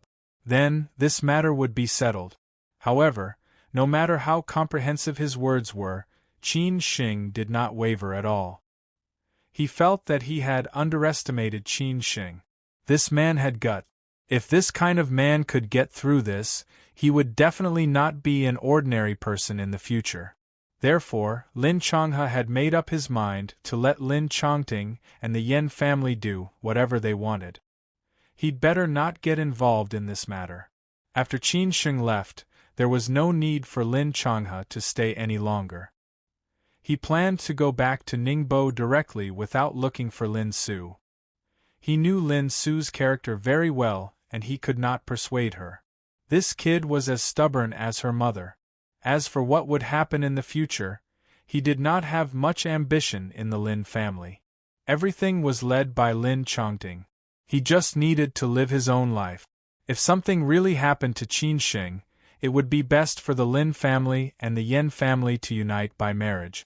Then the Lin family would have a better development. If not, he would not be disappointed. After coming out of the tea house, Qin Shing called Lin Su. After a while, the phone was connected. Qin Shing said in a low voice, "Where are you?" Lin Su, who was eating in Xintiandi Bailey, said to Qin Shing, "Shopping with my best friend. I'm eating now." "Did you resign from the company?" Qin Shing frowned. Lin Su was a little surprised. "Yes, I resigned yesterday." "How did you know? Why didn't you tell me?" Qin Shing complained.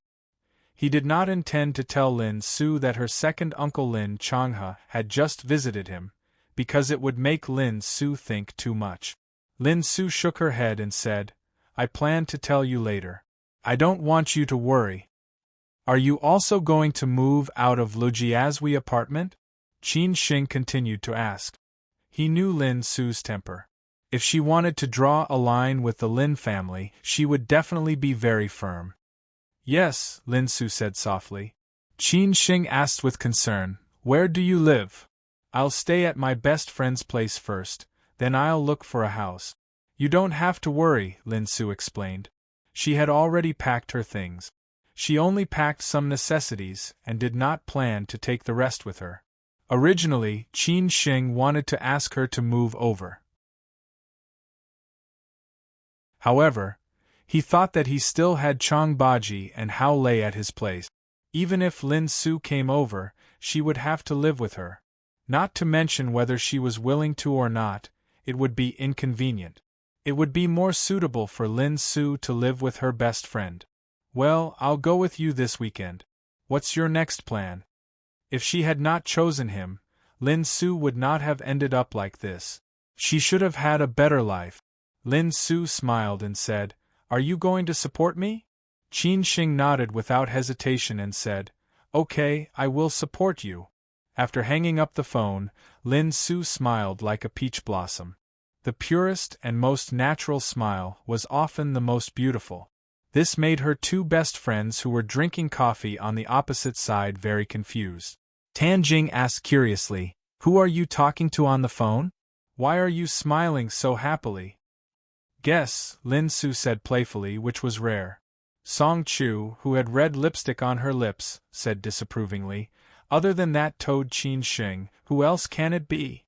It can't be the first young master of the Yin family, right? When have you ever seen her smiling so happily when talking to Yen Chaozong on the phone?" Tan Jing and Song Chu were Lin Su's best friends. Apart from the work circle, Lin Su spent most of her time with them. She seldom communicated with her peers in the direct and collateral branches of the Lin family, except for Lin Yu, the silly girl.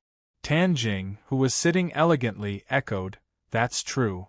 But Susu, do you really plan to be with Qin Shing? I thought you just wanted to resist the Lin family or anger Yen Chaozong. Now it seems that you are serious. Do you think I look like I'm joking? I never joke about this kind of thing. You don't know, I might have already fallen in love with him 2 years ago. It's just that I didn't want to be in a relationship at that time. He is the only man I have ever fallen in love with in this life," Lin Su said with some infatuation. Qin Shing now had no money, no house, no status, and no background. He was also considered ordinary, but Lin Su increasingly felt that he was the most suitable life partner for her, because they had too many topics and similarities, and she liked the most tacit understanding. Living with such a man for the rest of her life, Lin Su felt that it would be very interesting. Song Chu was somewhat materialistic and vain. She had always envied Lin Su for having a protector like Yen Chaozong. She was born into a rich family and married into a rich family. She was beautiful and had a high IQ. This was the real winner in life. However, Song Chu could not understand Lin Su's choice now. Song Chu pouted and said, "Susu, I really don't know what you're thinking. How is Qin Shing comparable to the big Master Yin? There's a world of difference between them. You have to think about it carefully," she said. Lin Su said softly, "To me, I don't look at a man by how rich he is, how high his status is, and even less by his family background. Instead, I look at the man's strength. Qin Shing showed me a lot, but Yen Chaozong didn't." Tan Jing and Song Chu still did not understand. Tan Jing frowned and said, "Susu, if you get together with Qin Shing, will your family lower their heads? Will Yen Chaozong let you go? This is my decision and also a major event in my life. I don't need to think about them. Therefore, I've resigned from the company and am also preparing to move out of the apartment. I just want to draw a line with them. That Lin family is not my Lin family. I've never been happy there. Why should I continue to stay?" Lin Su pursed her lips and smiled slightly. Tan Jing admired Lin Su very much. She could give up everything for love. This was something that she could not do and did not dare to think about. Moreover, what Lin Su gave up was the life that most women dreamed of. Song Chu still felt that Lin Su was too silly. Love would only be a flash in the pan. When the passion was gone, the trivial things in life would be enough to destroy them. By then, Lin Su would definitely regret it. "As a friend, no matter what, we will support your decision," Tan Jing said sincerely. Song Chu also added, "Me too. So during this period of time, I have to freeload for food, drinks and a place to stay," Lin Su said, feeling wronged. The two women smiled coquettishly and said, "That's exactly what I wanted." In the evening, Yi Muyang ran to Shangshan Ruoshui again. He wandered around for 2 rounds in search of prey. Then, he found Qin Shing and asked Qin Shing to accompany him out for a drink. There was a gathering between friends at Links in Jinzhong Square on Middle Huaihai Road. There would be a few beauties there. He said that after chatting with Qin Shing for so long last night, He felt that he regretted not meeting him earlier. He had not found his direction in life. Han Jingdong happened to pass by, so Yi Muyang gave him work. Han Jingdong went with the flow and said, "You've been busy the whole day today. Leave the rest to Liu Yuan and the rest. Go out and have fun. Young people should live like young people." Since Han Jingdong had already said so, if Qin Sheng still did not go, he would really not give Yi Muyang any face. In the end, he could only reluctantly follow him to Jinzhong Square. He took the initiative to be Yi Muyang's driver, driving Yi Muyang's flashy black Lamborghini. At the same time, Lin Zhe, who had already rushed to Shanghai in the morning, settled Lin Su's company matters and met a few friends, was waiting for Yan Chaozong. He did not expect that when he arrived at the company, Lin Su had already resigned. She had really made up her mind. The place to meet was downstairs of Thompson First Pagoda. The Starbucks by the Huangpu River could overlook the night view of the Bund opposite. Lin Zhe arrived in advance. Yan Chaozong went home first to change his clothes, then walked over. The wind by the river was strong and it was really too cold outside. Lin Zhe and Yan Chaozong did not feel anything. They just sat outside and enjoyed the wind. One of them lit a cigarette and Lin Zhe sneered, "You got slapped in the face and suffered a loss. You actually have no reaction at all. This is not your style, young Master Yan." "You know I have no reaction? I don't think I need to tell you what I'm doing." Yan Chaozong cared about Lin Su, but he would not take Lin Zhe seriously. Hence, his tone was not friendly. Lin Zhe pressed on, "Yo, why didn't I see it? Do you know what the Shanghai Bund is saying about you now? They say that you, young Master Yan, have been cuckolded by a loser. If it were me, I would kill him in no time." Lin Zhe was really a little presumptuous. Yan Chaozong was so angry that he slammed the table and said, "Lin Zhe, don't be weird in front of me. Who do you think you are?" Lin Zhe laughed out loud and said, "In front of you, young Master Yan, of course I'm not someone important. But why are you angry at me? I'm just telling the truth. I didn't do it and I didn't say it." Yan Chaozong was really upset by this matter. He had lived until now and had never suffered such a big grievance. He was a person who especially valued his reputation. He felt that being born in the Yan family gave him a natural superiority, so he had to walk in front of others. However, this matter made him lose face. His hatred for Qin Sheng deepened. "You shut up." Yan Chaozong's expression changed instantly. If Lin Zhe dared to say another word, he would flip the table and stand up to beat him up. This was the effect that Lin Zhe wanted. He curled his lips and said, "Sai, since you don't do anything, let the Lin family do it. When the time comes, others will point fingers at us and say that we don't take good care of our children." Yan Chaozong immediately understood what Lin Zhe meant. Obviously, the Lin family was going to take action against Qin Sheng. However, he already had a flawless plan and it was already in action. Naturally, he could not let the Lin family mess it up. Moreover, based on Lin Zhe's style of doing things, Yan Chaozong did not dare to trust him at all. Therefore, Yan Chaozong immediately said, "Lin Zhe, I advise the Lin family not to interfere in Qin Sheng's matter. I'm already in action. Don't mess up my plan, or I won't let you off." Hearing this, Lin Zhe was secretly happy. Finally, he forced Yan Chaozong to tell the truth. He was wondering why Yan Chaozong did not do anything. It turned out that he was waiting for an opportunity. Lin Zhe said in a low voice, "How long will it take to see the results of your plan? This matter can't be delayed for too long."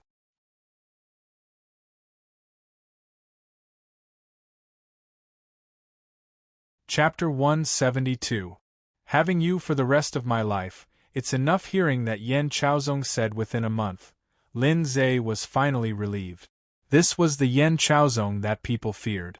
It was impossible for him to not even let out a fart after suffering such a huge loss. He believed in Yan Chaozong's ability. At least in Shanghai, Yan Chaozong was more capable than him. "All right, then I'll wait for your good news." Otherwise, I can only think of a way, Lindsay said.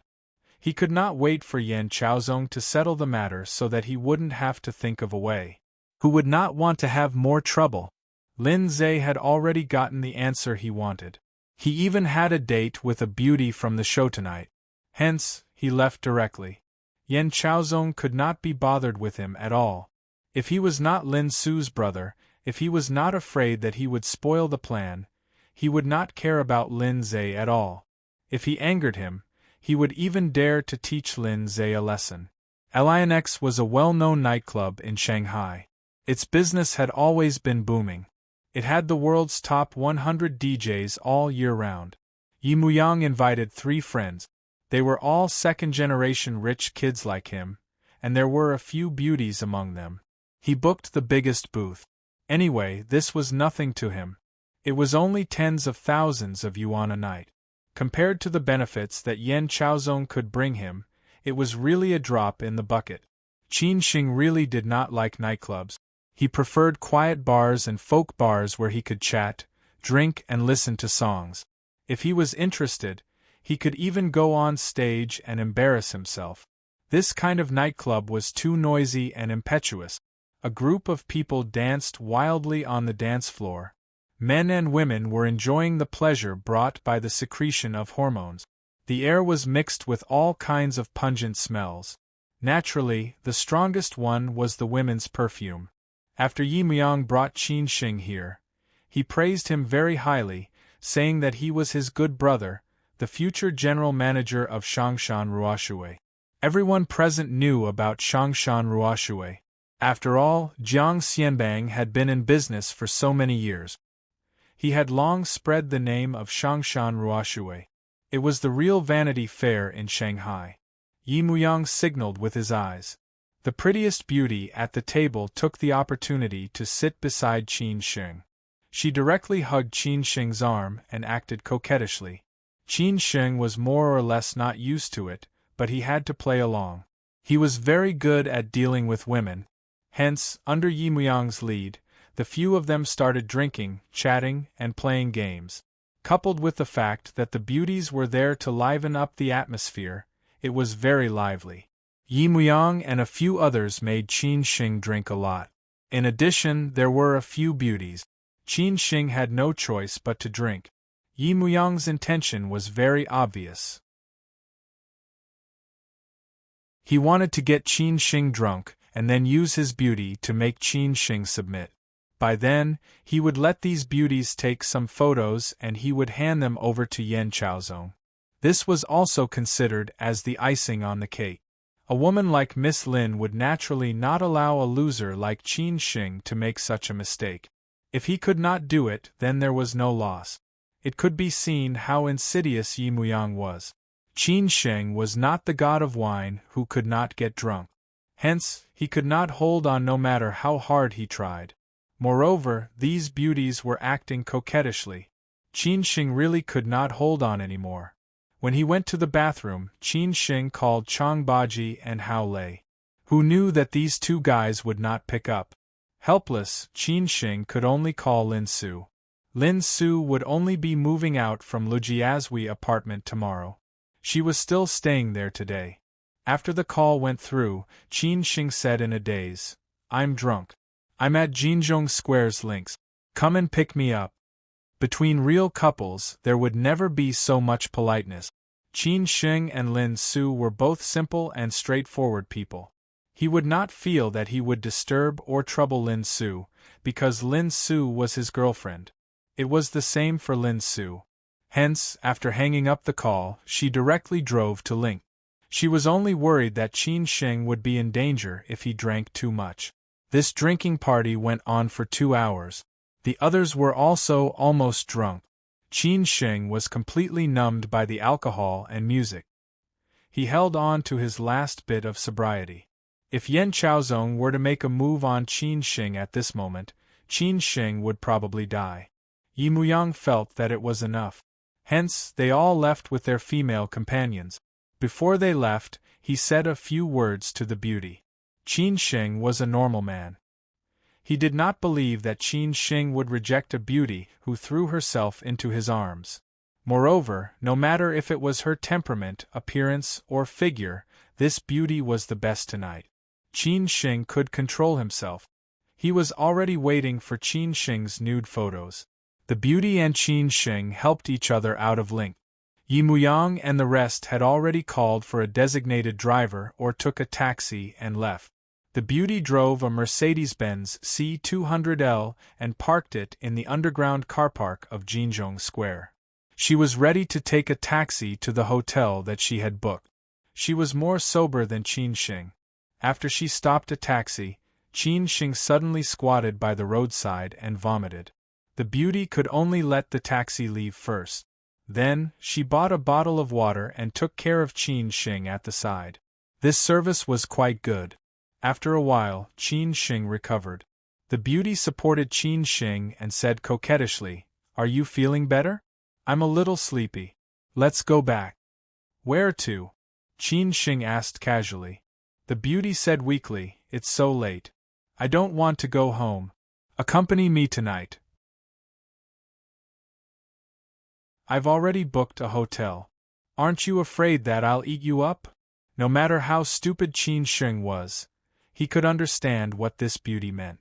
It was obvious that she was going to throw herself into his arms tonight. The beauty smiled coquettishly and said, "I'm waiting for you to eat me up." After all, this was Yi Muyang's friend. He could not reject her too directly, nor could he hurt the beauty's face. He could only be tactful. If he left Lin Su and really went to the hotel with this beauty, Lin Su would probably break up with him tomorrow. Qin Sheng would not do such a thing where the gains did not make up for the losses. "Your girlfriend? Am I not as pretty as your girlfriend? Are you really willing to leave me here alone? You can let her go back first." The beauty was on a mission. Naturally, she could not let Qin Sheng go so easily. "You're not as pretty as me, right?" Lin Su, who had just arrived at Jinzhong Square, smiled faintly. Before she parked her car, she saw Qin Sheng standing by the side of the street with the help of a beauty. However, she was not angry. If Qin Sheng was really interested in beauties, he would not have asked her to come and pick him up. When she walked to their side, Lin Su happened to hear their conversation. She knew that this was Qin Sheng's little trick. She heard this beauty with heavy makeup say, "Am I not as pretty as your girlfriend?" Of course, Lin Su had to tell her, "You're definitely not as pretty as me." The beauty turned around in surprise and looked at Lin Su up and down in surprise. She did not know where this beauty came from. Hearing what she said, could it be that she was Qin Sheng's girlfriend? "Wife, you're here." Seeing Lin Su, Qin Sheng finally heaved a sigh of relief and directly rushed over. Seeing Qin Sheng's drunken look, Lin Su was a little angry. She snorted and said, "Have you forgotten what you promised me that day?" "I was wrong." Qin Sheng immediately came to his senses. That day, he promised Lin Su not to drink before he recovered from his injury, so he did not dare to refute. He bowed his head and admitted his mistake without hesitation. Lin Su said angrily, "I'll deal with you when we get home." After that, she helped Qin Sheng to the Mercedes-Benz GLS. She did not pay attention to the arrogant beauty at all, because they were not at the same level at all. Looking at the residual shadow of the Mercedes-Benz GLS, the beauty could only be confused in the wind. It seemed that she did not understand what had happened. She was the only one left. The beauty who was obviously more elegant than her, with height and appearance crushing her, was actually Qin Sheng's girlfriend. It was the first time that she lost so completely. At the same time, she also admired Qin Sheng's self-control. On the way back to Lujiazwi's central apartment, Lin Su kept silent. Qin Sheng was more uncomfortable, so he did not speak. The atmosphere in the car was a little depressed until Qin Sheng recovered and said, "Angry?" Lin Su did not speak. She still looked ahead and drove seriously. "Really angry?" Qin Sheng opened his mouth again and said, "Are you angry because I'm drunk or because I'm a womanizer?" "Well, let me think, it must be the latter. It seems that you are jealous and angry." Lin Su turned back and stared at Qin Shing. In your eyes, am I such a stingy woman? Why should I be jealous? Even if I am jealous, she is not qualified. Qin Shing laughed and said, That's right. How dare you seduce me with that kind of beauty? Don't you know that my wife is a beautiful fairy who descended to the world? You are starting to talk nonsense. It seems that you should be fine. I will leave you on the side of the road. You can take a taxi back. Lin Su said coquettishly. She was still very confident when it came to women. Moreover, she knew Qin Shing's character and would not easily make mistakes. Qin Shing deliberately panicked and said, Wife, I was wrong. I shut up. Lin Su sighed with some relief. I really don't know what to say to you. Drink less in the future. Don't drink when you are injured. I will give you one last chance. Yes, ma'am, Qin Shing said happily. Because it was very late, Lin Su did not let Qin Shing go back to disturb Chang Baji and Hao Lei. She went back to the central apartment of Lu Jiazui directly. Qin Shing washed up quickly. Lin Su had already taken a shower. Then, the atmosphere became a little awkward. There were 2 rooms in the apartment, one was the master bedroom and the other was the guest bedroom. Which room was Qin Shing going to sleep? He could be shameless in everything, but now he did not dare to say that he would sleep in the same bed as Lin Su. Well, wife, where should I sleep? Qin Shing smiled and said. Lin Su said playfully, Which side do you want to sleep on? This is up to you. Qin Shing said with a cheeky smile. Lin Su blushed slightly and said, Whichever side you want to sleep on. Hearing Lin Su's words, Qin Shing instantly understood what she meant. After all, there would not be a second chance. Without hesitation, he rushed into the master bedroom and directly lay on Lin Su's warm big bed. This was also the first time he entered Lin Su's boudoir. The style of the room was relatively simple and grand. It was not pink like a girl's heart, nor was it purple like a mature sister's style. It was just a light plain color. The only feeling Qin Shing had at this moment was that the bed was really big and soft. The quilt smelled really fragrant and warm. Lin Su walked into the room anxiously. She closed the door and turned off the light. She did not want Qin Shing to see her embarrassment. Qin Shing took this opportunity and quickly took off his clothes, leaving only his underwear. He was really shameless. Lin Su walked slowly to the bed. She had already changed into her pajamas when she came back, so she directly lay on the bed and covered herself with the quilt. But she kept a distance from Qin Shing. If a man and a woman wanted to be more intimate, there must be physical contact. The highest level was to go to bed. Qin Shing would not leave Lin Su out. As a man, he took the initiative to get close to Lin Su. Then he reached out his hands and held Lin Su in his arms. He could feel Lin Su's body trembling slightly. On the contrary, Qin Shing was very quiet at this moment, without any impetuosity or desire. Qin Shing whispered in Lin Su's ear, "For the rest of my life, having you is enough."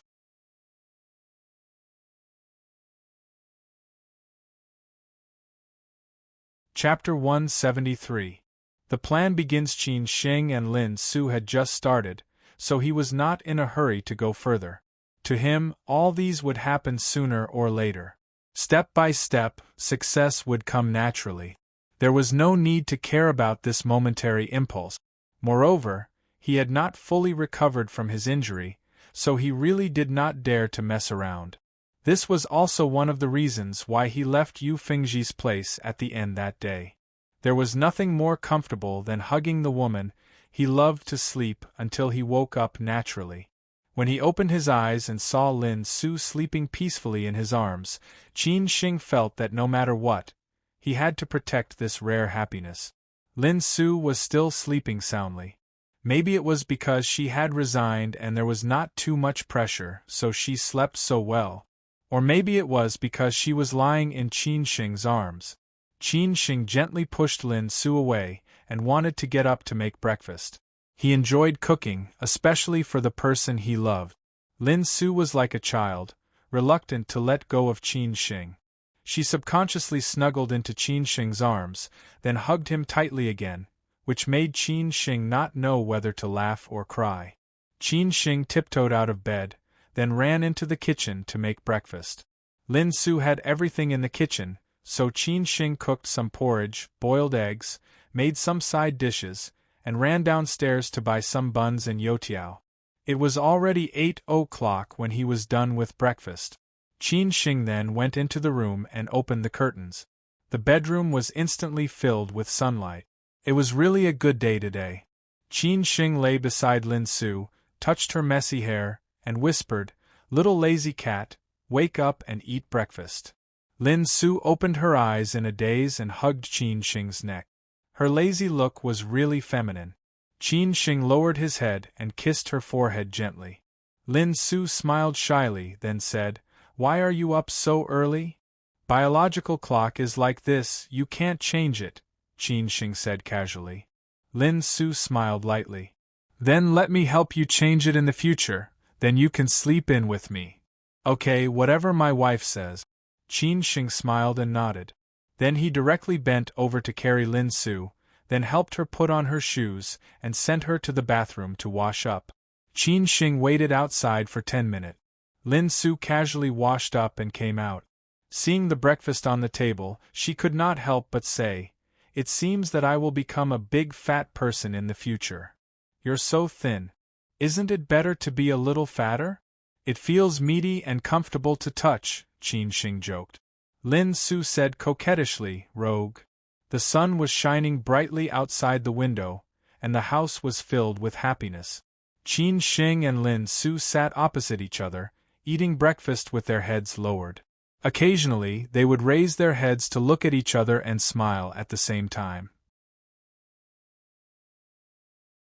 This was the life that Lin Su wanted, as long as it was simple. After breakfast, Qin Shing had to go to work.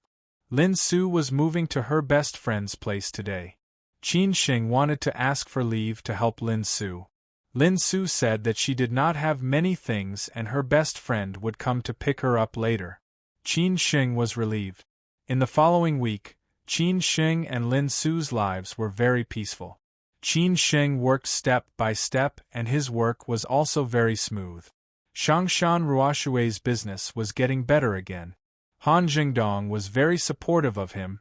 Wang Haichao and the rest were also very cooperative. Yi Muyang would come to Shangshan Ruoshui every few days to look for him to brag. Occasionally, he would even bring him to mess around and get to know some rich playboys who looked very powerful but had nothing to do with him. However, their relationship was getting closer and closer.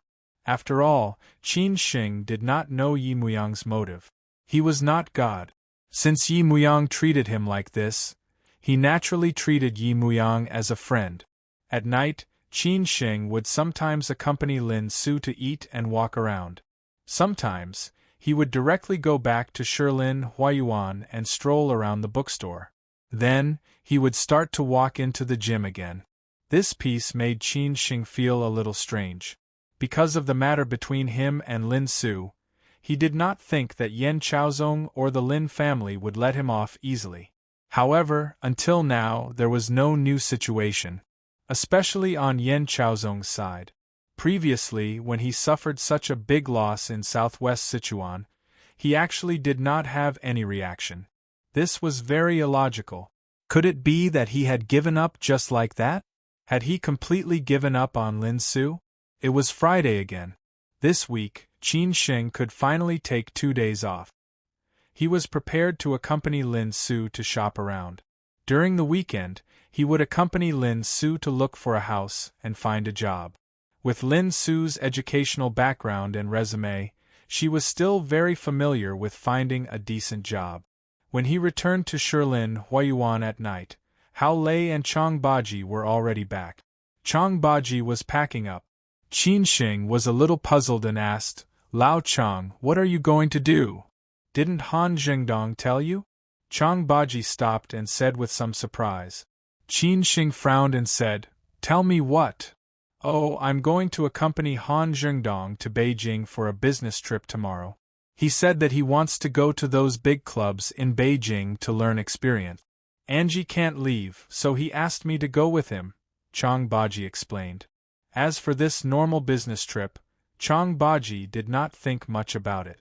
Han Jingdong told him that there were a lot of improvements that needed to be made in Changshan Ruoshui, so he had to go to Beijing to learn. After a period of time, he would also go to Hong Kong. Qin Xing nodded thoughtfully and said, "Oh, go then. You can also take a few days to relax." "Just 2 days. I'll be back on Monday morning," Chang Baji smiled and said. Chang Baji continued to pack up. Hao Lei was playing games in the living room. He bought an Xbox a few days ago. During this period, Qin Xing basically did not see Han Bing. Han Bing also did not send messages or call Qin Xing. Qin Xing more or less guessed it, but he was more or less helpless. "What is Han Bing busy with recently?" Qin Xing asked casually. Hao Lei did not raise his head and said, "The company is moving to Xintiandi. The Guoping Group is also coming to an end. Anyway, she is very busy. Didn't she tell you?" "No." Qin Xing shook his head and said, and then asked, "Does she already know?" "Well, how can she not know?" Hao Lei naturally knew what Qin Xing meant. He did not deny it and directly nodded and said, "Everyone knows about you now. Who doesn't know?"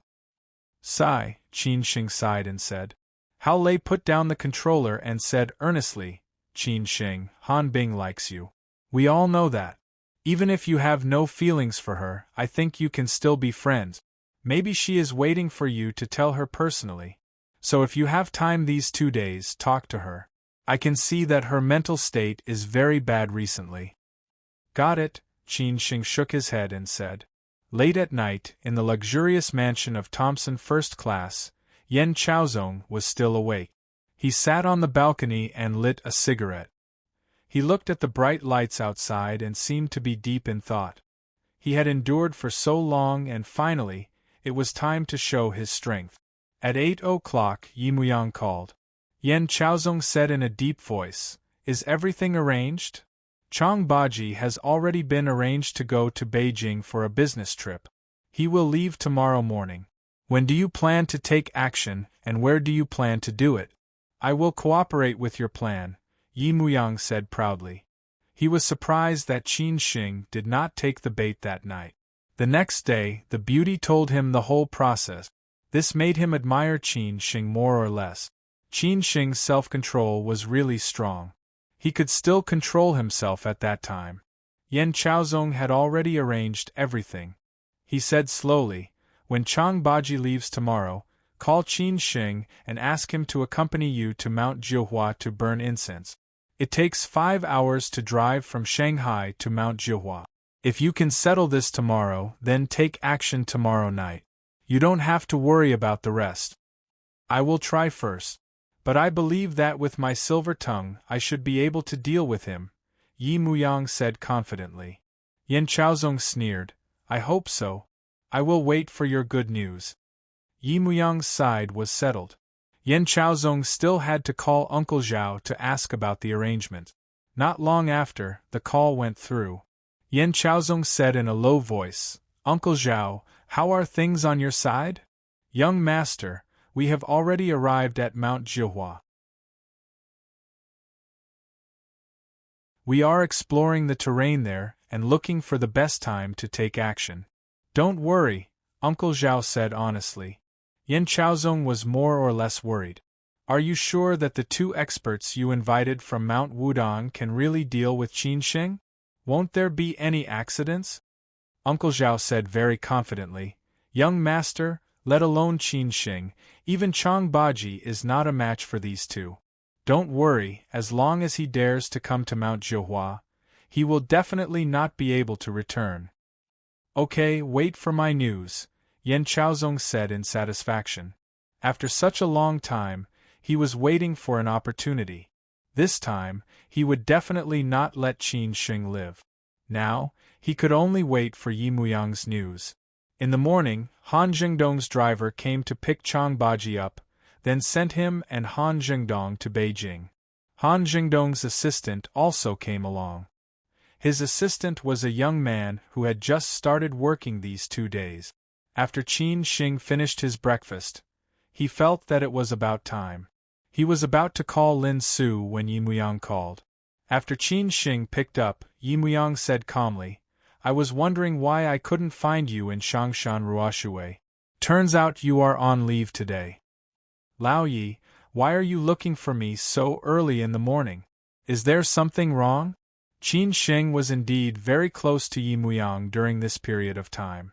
The reason was because of the relationship between Boss Yi and Jiang Xianbang.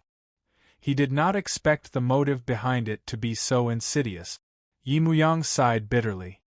"Sigh, I was scolded by the old man and am in a bad mood. I want you to go out with me to relax." "Relax? Where?" Qin Shing said casually. Yi Muyang said slowly, "My mother's health is not good recently. Plus, things are not going well for me. I want to go to Mount Jihua to burn incense." "Mount Jihua in Anhui?" Qin Shing frowned. "Why don't you go to the nearest Mount Putua? If hell is not empty, I swear not to become a Buddha. I believe in Ksitigarbha Bodhisattva, so I want to go to Mount Jihua. After thinking about it, I want you to go with me." Sigh, Yi Muyang explained. This was all his trick. Qin Shing was a little troubled. After all, he had promised Lin Su to accompany her this weekend. He frowned and said, It's only 5 hours by car. We'll go there today and burn incense tomorrow morning. We can rush back in the afternoon." Yi Muyang was afraid that Qin Shing would not agree, so he quickly said. Qin Shing was a little hesitant. He was quite happy that Yi Muyang thought of him. But what about Lin Su? After hesitating for a while, Qin Shing could only put Lin Su down first. He thought that Lin Su would understand, so he nodded and said, "All right, when do we leave?"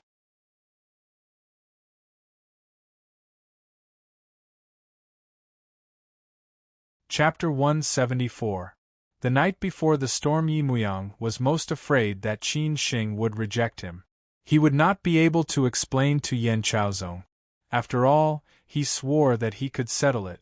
If this was a slap in the face, Yan Chaozong would definitely look down on him.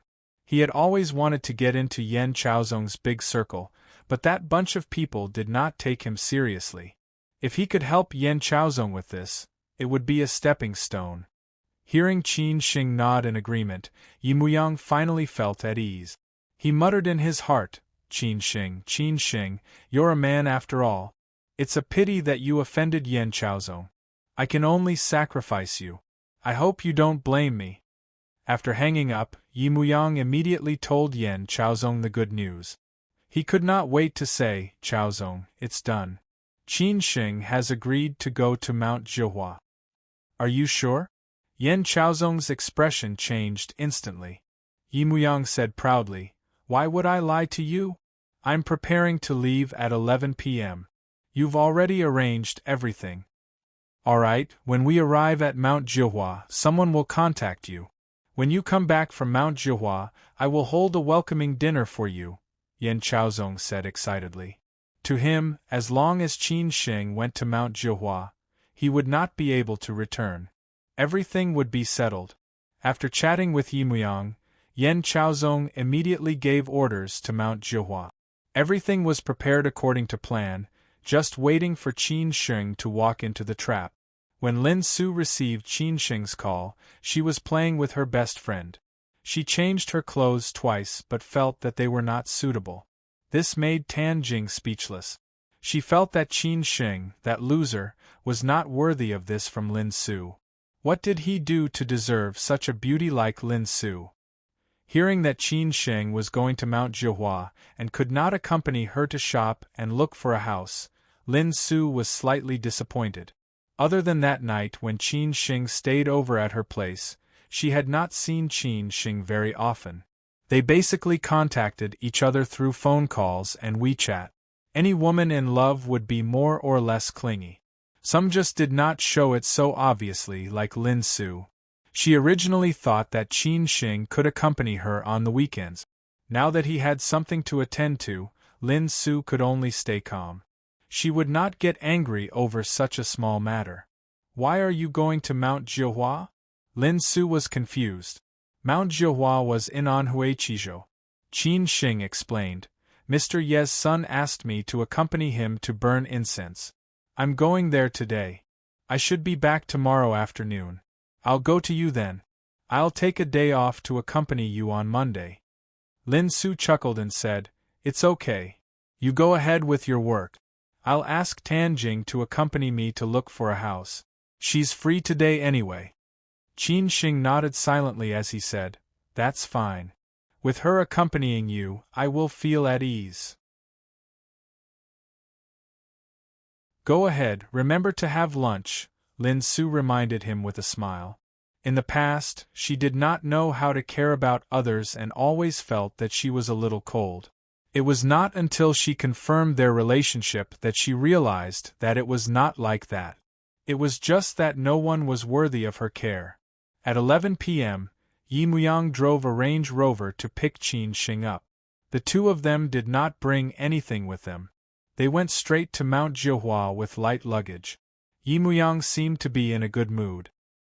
He always had a faint smile on his face. Qin Xing was a little puzzled and doubtful. Yi Muyang smiled and said, It's really my biggest luck this year to be able to meet a brother like you. It had to be said that Yi Muyang's tricks were indeed deep. He advanced step by step and finally led Qin Xing into the ditch. It was not that Qin Xing did not have his guard up, but he did not think that Yi Muyang would do anything to him. After all, the relationship between Boss Yi and Jiang Xianbang was there. That was why he chose to get close to Yi Muyang. It took about 5.5 hours to drive from Shanghai to Mount Jiuhua. Qin Xing and Yi Muyang took turns to drive. Along the way, they chatted until Yi Muyang fell asleep. Mount Jiuhua, also known as Mount Lingyang and Mount Jiuzi in ancient times, was one of the 4 famous mountains of Buddhism. It was located in Qingyang County, Chizhou City, Anhui Province, and had always been known as the #1 mountain in the southeast.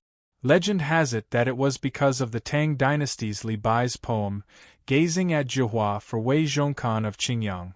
Once upon a time on Jiujiang, gazing at Jiuhua Peak from afar. The Milky Way was named Mount Jiuhua because of the green water hanging in the sky. Qin Xing believed in Buddhism.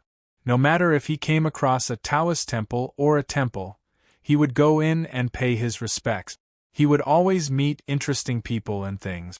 Among the 4 famous mountains of Buddhism, Mount Wutai in Shaanxi was Manjushri's place of worship. Mount Amei in Sichuan was Samantabhadra's place of worship. Mount Putua in Zhejiang was Guanin's place of worship. Mount Jiuhua in Anhui was Kittagarbha Bodhisattva's place of worship. Qin Xing liked the saying in Kittagarbha Bodhisattva's 10-wheel scripture, the most, be patient and unmoving like the earth, calm and thoughtful like a secret. Most people knew about Kittagarbha Bodhisattva because of the saying, if hell is not empty, one will not become a Buddha. By the time they reached Mount Jiuhua, it was already 6 p.m. On the way, they rested at the service area for a while. The sky was getting dark. Yi Muyang and Qin Xing reached the hotel first.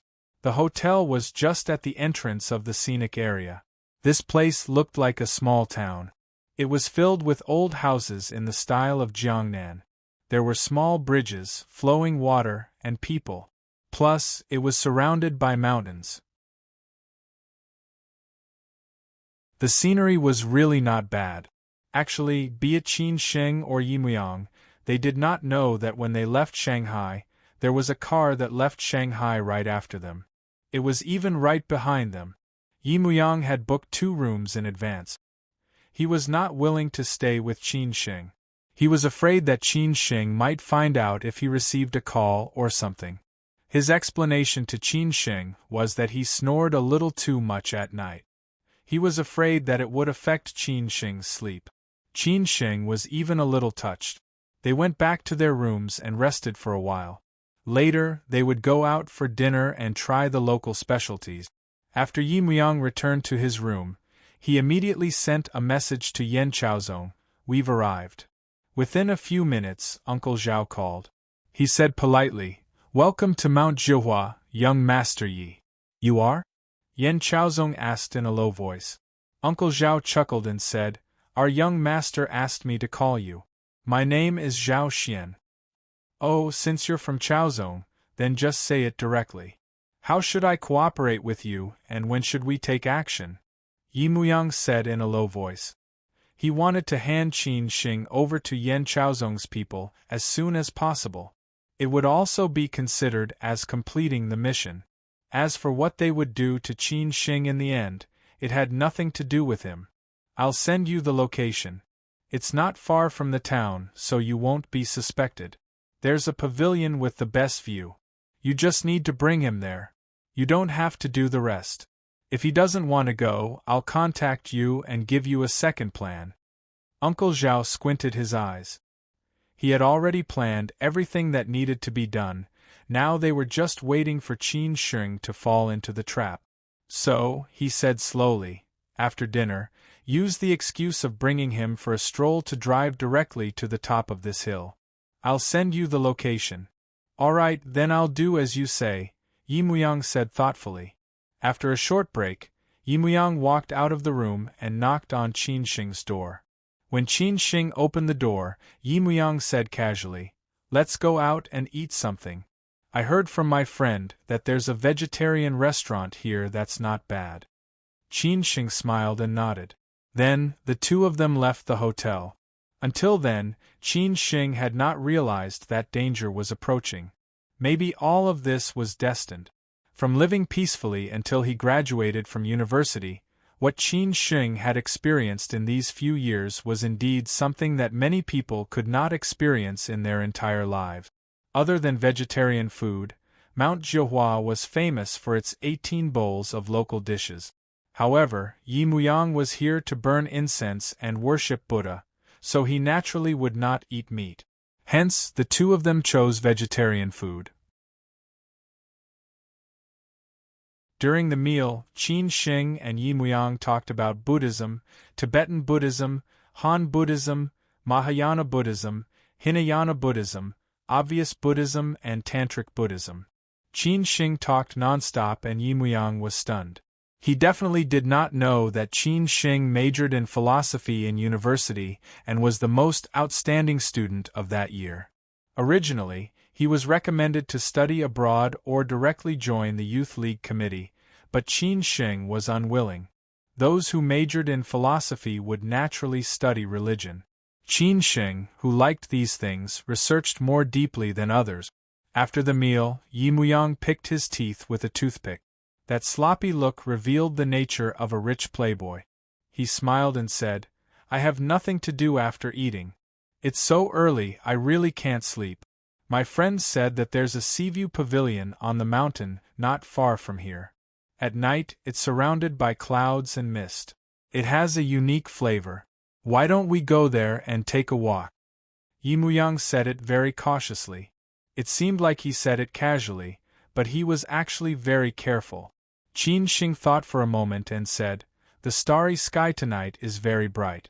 I've stayed in Shanghai for a long time and got used to the flashing neon lights.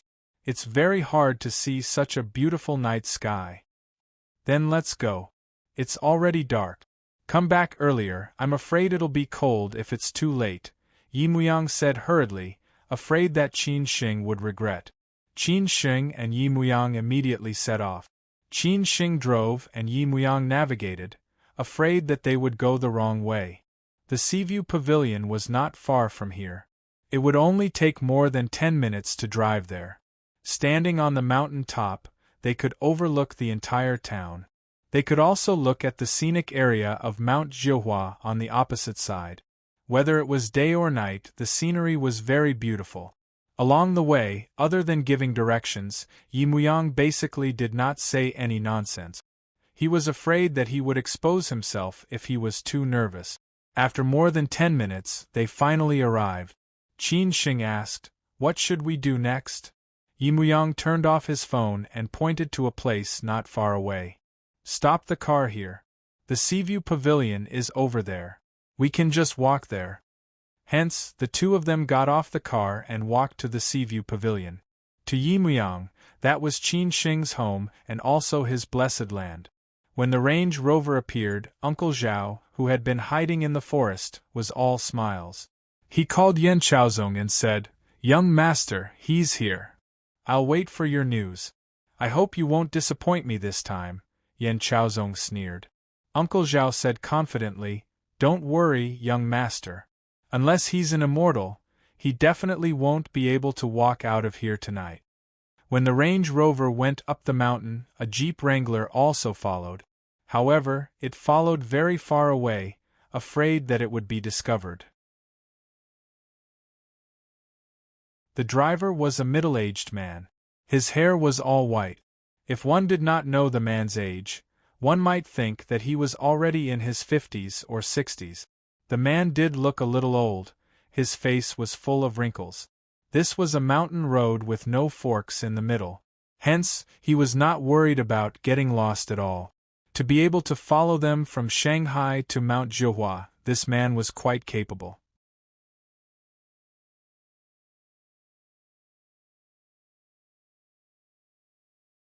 Chapter 175. Chapter 174. Come on. After walking for a few minutes with Qin Shing, they finally arrived at Seaview Pavilion. The view here was wide, and they could see the night view of the small town below. Lifting their heads, they could see the few most dazzling peaks of Mount Zhihua, as well as the bright starry sky above their heads.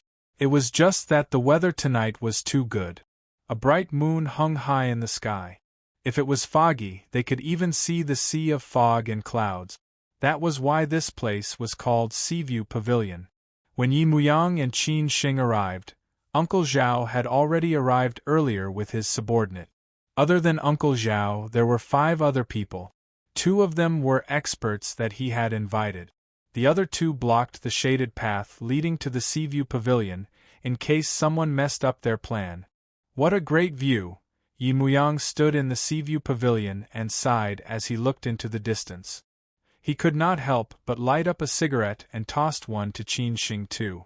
Closing one's eyes in such a treasured place, he could be reincarnated into a good family in his next life. In his next life, he had to be low-key and not overestimate himself. Of all people to go against, he had to go against a ruthless person like Yan Chaozong. Qin Shing remained silent. At this moment, he was in a pretty good mood. If Yi Muyang was by his side instead of Lin Su, it would be even more perfect. In the past, Qin Shing liked to walk around alone without saying a word. Now, Qin Shing was more willing to have Lin Su accompany him no matter where he went, to share every exciting second of his life with him. Yi Muyang's mood was even better than Qin Shing's, because he had successfully completed his mission. Next, it was time for him to enjoy the rewards. In the future, he would follow Yan Chaozong to drink wine and eat meat. Everything would be smooth sailing. Qin Shing, thank you. Yi Muyang was already prepared to lay all his cards on the table with Qin Shing. Anyway, at this time, Yi Muyang did not want to hide anymore. The earlier he finished, the earlier he could go back to sleep. He would leave the rest to Yan Chaozong's people. However, this gratitude was from the bottom of his heart. Yi Muyang suddenly thanked him. Qin Shing did not understand and asked, "Why did you say thank you?" "Because you let me see a better tomorrow and brought me benefits that are within reach. Naturally, I have to thank you." Yi Muyang slowly retreated out of the Seaview Pavilion and started to keep a distance from Qin Shing. Qin Shing still did not understand. He frowned and asked, "What do you mean?" "At this time, I don't intend to hide it from you anymore. I'll tell you the truth." Yi Muyang stared at Qin Shing and chuckled. The look in Qin Shing's eyes changed slightly, as if he was wondering what was going on. "Are you really naive to think that I got close to you only because of my old man's relationship with Jiang Xianbang? Even if Jiang Xianbang and my old man are sworn brothers, what does that have to do with me, let alone a loser from a poor family like you? Why would I like you? I hate Phoenix men like you the most. You don't have much ability, but you're quite ambitious. Yi Muyang started to mock Qin Shing wantonly. This kind of crushing of IQ gave him a sense of achievement. Qin Shing's expression changed slightly. He felt that something was not right. Yi Muyang's meaning was already very obvious. He approached him with a purpose. Could it be because of Yan Chaozong? That was impossible. But to be honest, I quite admire you. You have a lot of good points. I've learned a lot during this period of time. But what you shouldn't have done is snatch Yan Chaozong's girlfriend. What a pity, Yi Muyang finally said his final answer. At this time, he was already 3 meters away from Qin Shing. Qin Shing came to his senses instantly and stared at Yi Muyang. His expression was very ugly. It was really Yi Muyang. Then all of this was a trap set up for him.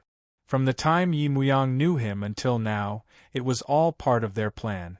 Then Yi Muyang asking him to accompany him to Mount Jihua was not to burn incense. Not to burn incense? Then why? No matter how stupid Qin Shing was, he understood. Otherwise, Yi Muyang would not have said all these. Yi Muyang F***CKU. Qin Shing roared angrily. Yi Muyang chuckled and said, "Don't be angry, Qin Shing. Haven't you always been very calm? What's the use of being angry at this time? Don't blame me, you can only blame yourself. Why don't you take a look at yourself? What qualifications do you have to have a beauty like Lin Su? Even I envy and hate you, not to mention Yan Chaozong's anger." Qin Shing was indeed very angry. But just like what Yi Muyang said, being calm would not solve the problem. He should first figure out his own situation.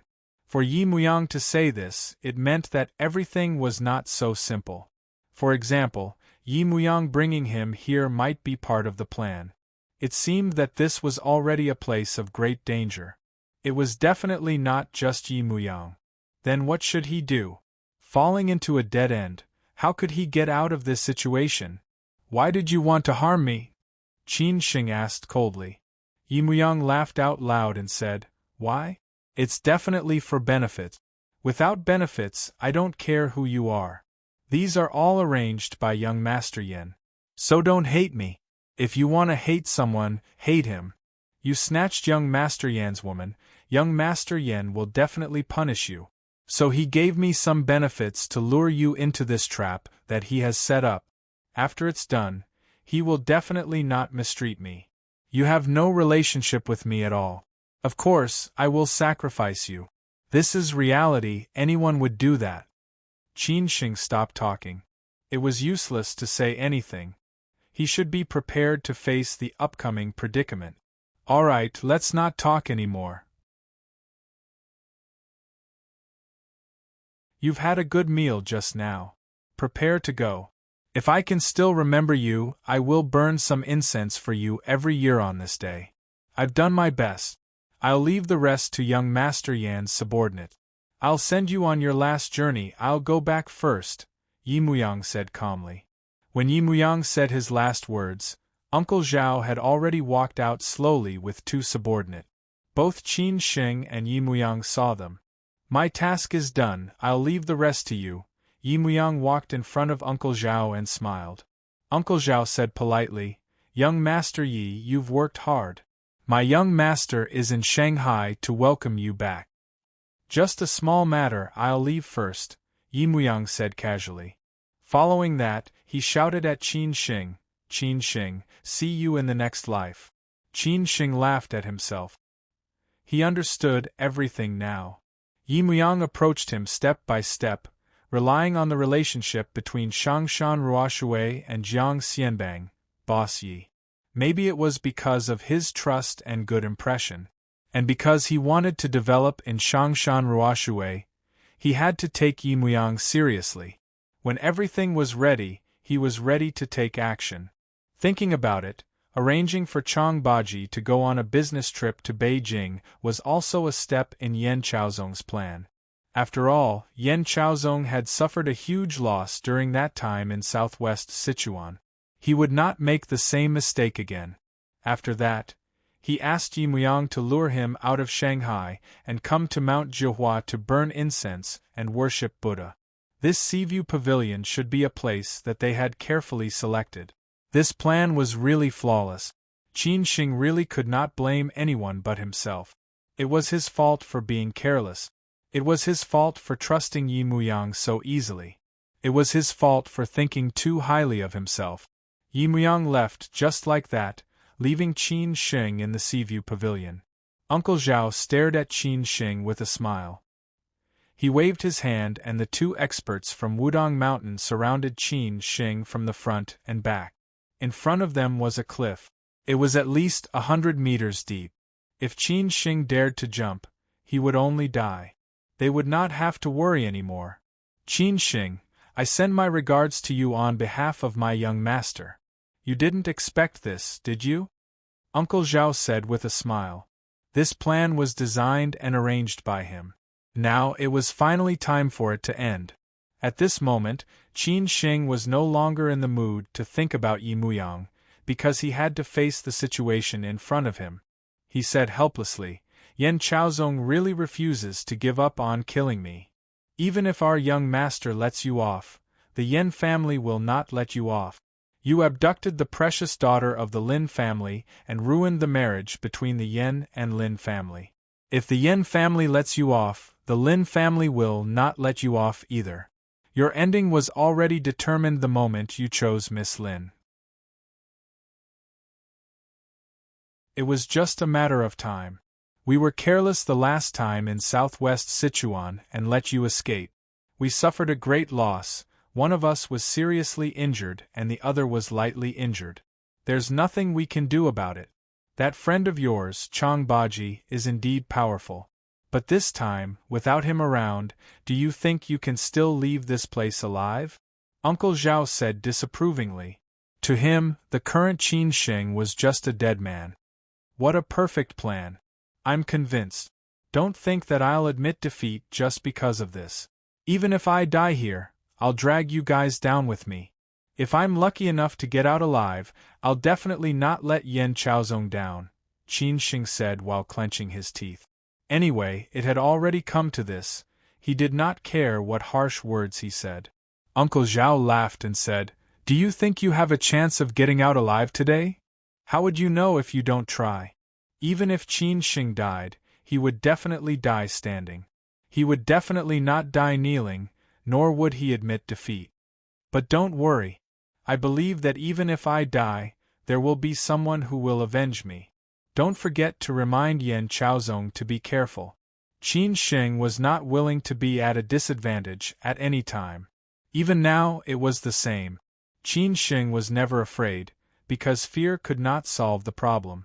He did not want to die either, because if he died, many people would be sad for him. His ambition had yet to be realized. He had yet to enjoy his great life. He still wanted to accompany Lin Su for the rest of his life. So even if there was no hope today, he would create a miracle. He had faced death many times and Qin Shing was lucky enough to survive. What about today? What's the use of saying all these? You can talk fast, but it won't change your ending. If it were me, I'd better think about how to face the situation in front of me. Uncle Zhao looked down on Qin Shing. He felt that the reason why Qin Shing could escape alive the last time was because of Chang Baji, who was extremely powerful. But this time, Qin Shing was facing the two experts he invited alone. It was impossible for him to leave alive. One must know that the skills of these two people were even better than Uncle Zhen and Feng He. Qin Shing took off his bulky down jacket and slowly walked out of the Seaview Pavilion. He took 2 deep breaths. In such an environment, if he used all his strength to fight a battle, it would be worth it even if he died. Come on, Qin Shing bent his legs slightly and said to the 2 men who seemed to have extraordinary skills surrounding him.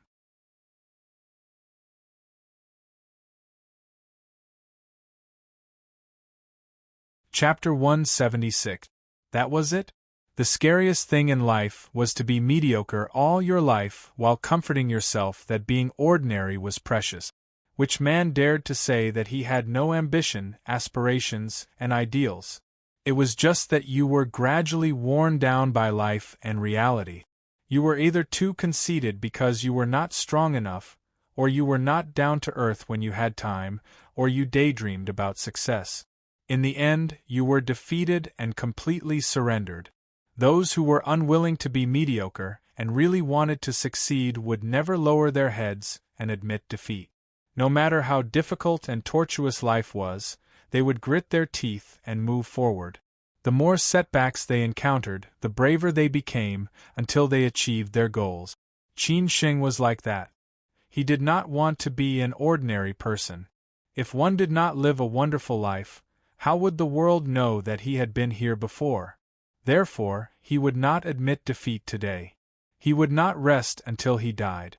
There were two men, one in front and one at the back. One had long hair with a bun on the top of his head. He also had a beard and a beard. He looked more like a Taoist priest. Although he was a little skinny, he gave off a valiant aura. The man at the back looked ordinary, but Qin Shing felt that he was more dangerous. They were about the same height, but he only wore a sweater in such a cold weather. His eyes were filled with murderous intent in the dark, which made Qin Shing very afraid. When the two men rushed towards Qin Shing, he did not dare to sit still. He knew that he did not have the ability to fight one against two. Moreover, he had not recovered from his injuries in southwest Sichuan. Therefore, he chose to rush towards the Taoist priest to give himself a chance to breathe. In the blink of an eye, Qin Shing was fighting with the Taoist priest. The Taoist priest was as light as a swallow. When he was about to get close to Qin Shing, he jumped into the air with the tip of his toes and kicked towards Qin Shing's face. Qin Shing was calm in the face of danger. He felt that the Taoist priest's punches and kicks were full of strength. If he was really hit, he would definitely suffer internal injuries. Therefore, he quickly dodged to the side. Uncle Zhao, who had nothing to do and could only watch the show, slowly walked towards the Seaview Pavilion. He lit a cigarette and took out a pot of Hengshui liquor from his pocket. In this weather, he could only rely on liquor to warm his body. Below the cliff was a quiet town, but here was a bloody storm. It was a huge contrast. To him, Qin Shing's ending was only a matter of time. Before the Taoist landed on the ground, Qin Shing hit his back with his knee. Today, he did not hold back his strength at all. Only by going all out could he leave this place alive. The Taoist priest's reaction was very fast and his body was even more agile. He leaned forward and bent his waist to avoid the attack. At this moment, Qin Shing felt that the man behind him was already close to him. A gust of wind from a fist was coming towards him. Qin Shing quickly turned around and directly used both his arms to block the man's arms. The man took advantage of his body and advanced. With a drunken crouch and sinking elbow, Qin Shing did not expect this. This elbow hit Qin Shing's chest. Qin Shing staggered back 2 steps. Before he could come back to his senses, the man behind him kicked him in the back. Qin Shing staggered forward and almost fell to the ground. Obviously, Qin Shing was no match for both of them. Even if he were to face one of them alone, he might not be able to win. Both of you can be considered experts. Isn't it a little overkill to deal with a small fry like me? Since he could not defeat Qin Shing, he could only use the method of provocation. It would be best if it was a one-on-one fight. That way, he would have a higher chance of winning. However, these two would not fall for this trick. The Taoist priest said calmly, "I took the money and helped to eliminate disasters. I have no choice but to offend you. I don't know which sect you belong to. I also have a good relationship with the Taoist school. My grandfather and Taoist priest Rin of Lu Guantai are good friends. I also often go to the ancestral court of the Chuanjin sect to drink tea. I also have some friendship with Longhu Mountain and Wudong Mountain." Qin Shing began to build a relationship. What he said was also the truth. After listening to Qin Shing's words, the Taoist priest frowned slightly. He seemed to be slightly surprised. However, he still said with a heart of stone, "Even if you know my master, this is a different matter. I can't let you go today." The tall man looked a little impatient. He snorted and said, "You really talk a little too much nonsense." After saying that, he took the lead and rushed towards Qin Shing again. He swung his arm towards Qin Shing. In an instant, he was in front of Qin Shing. Qin Shing had no way to retreat. He could only stretch out his arms to block. In the next second, he felt the terrifying strength of this man. The shock made his arms numb. Qin Shing was also angry. He suddenly jumped up and hit the man's head with his elbow. This man did not dodge at all. Instead, he attacked Qin Shing's abdomen with a heavy punch. Both of them hit each other almost at the same time. Although the man's head was hit hard, he did not move at all. However, Qin Shing, who jumped up, was directly hit by this heavy punch and fell heavily on the ground. His abdomen was in pain as if it was cut by a knife. The Taoist priest did not make a move just now. Maybe because of Qin Shing's relationship with the Taoist school, he held back. Uncle Zhao, who was not far away, saw this and could not help but be annoyed. "Taoist priest, what do you mean by this?" The Taoist priest looked at Uncle Zhao and nodded silently. Then, he and the man walked towards Qin Shing again. Qin Shing slowly climbed up, covered his abdomen and snorted coldly. "Continue." This time, the Taoist priest took the lead. With 2 leaps, he arrived in front of Qin Shing. Qin Shing, who was half kneeling on the ground, was like a cheetah. When the Taoist priest got close, he instantly pounced on him. The Taoist priest grabbed Qin Shing's shoulder. Qin Shing would definitely not be caught without putting up a fight. He did not care about those tricks and directly attacked the Taoist priest's vital part. The Taoist priest used his leg to block Qin Shing's knee. The two of them were entangled together. Qin Shing's chest was hit by the Taoist priest's consecutive punches. He felt as if his ribs were broken and his lungs were cut by a knife. He could not help but spit out a mouthful of blood. In the end, he was kicked on the shoulder by the Taoist priest and flew out again. Just when he landed on the ground, the man followed up and did not give Qin Shing a chance to take a breather. Qin Shing had no choice but to fight again. However, he was already injured. After being seriously injured again, how could he be the man's opponent? His face took 2 heavy punches from the man and instantly became a bloody mess. At this moment, Qin Shing's consciousness started to blur. He could not help but miss Chong Baji. If Chong Baji was here, perhaps he would not have suffered such a big loss today. With another heavy kick, the man kicked Qin Shing's calf. Qin Shing felt that his bones were broken at that moment and he lost all feeling in his leg. When he used all his strength to give the man a final blow, he was no longer a threat. He was hit by the man's strong and heavy shoulder and was sent flying again. Qin Shing's eyes lit up. At this moment, Qin Shing was already a bloody mess. He was on the verge of death. He had never been so miserable before. This time, he really suffered a big loss. Even during the 2 years of traveling, he had never put himself in such a desperate situation.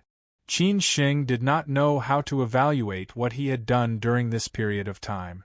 If he could really live, this experience would be a baptism from top to bottom. He would reflect on himself. Uncle Zhao felt that it was about time. He extinguished the cigarette and walked over. He smiled and said, "Qin Shing, do you regret it?" Qin Shing endured the huge pain and cough. "Regret? You scolded the neighbor."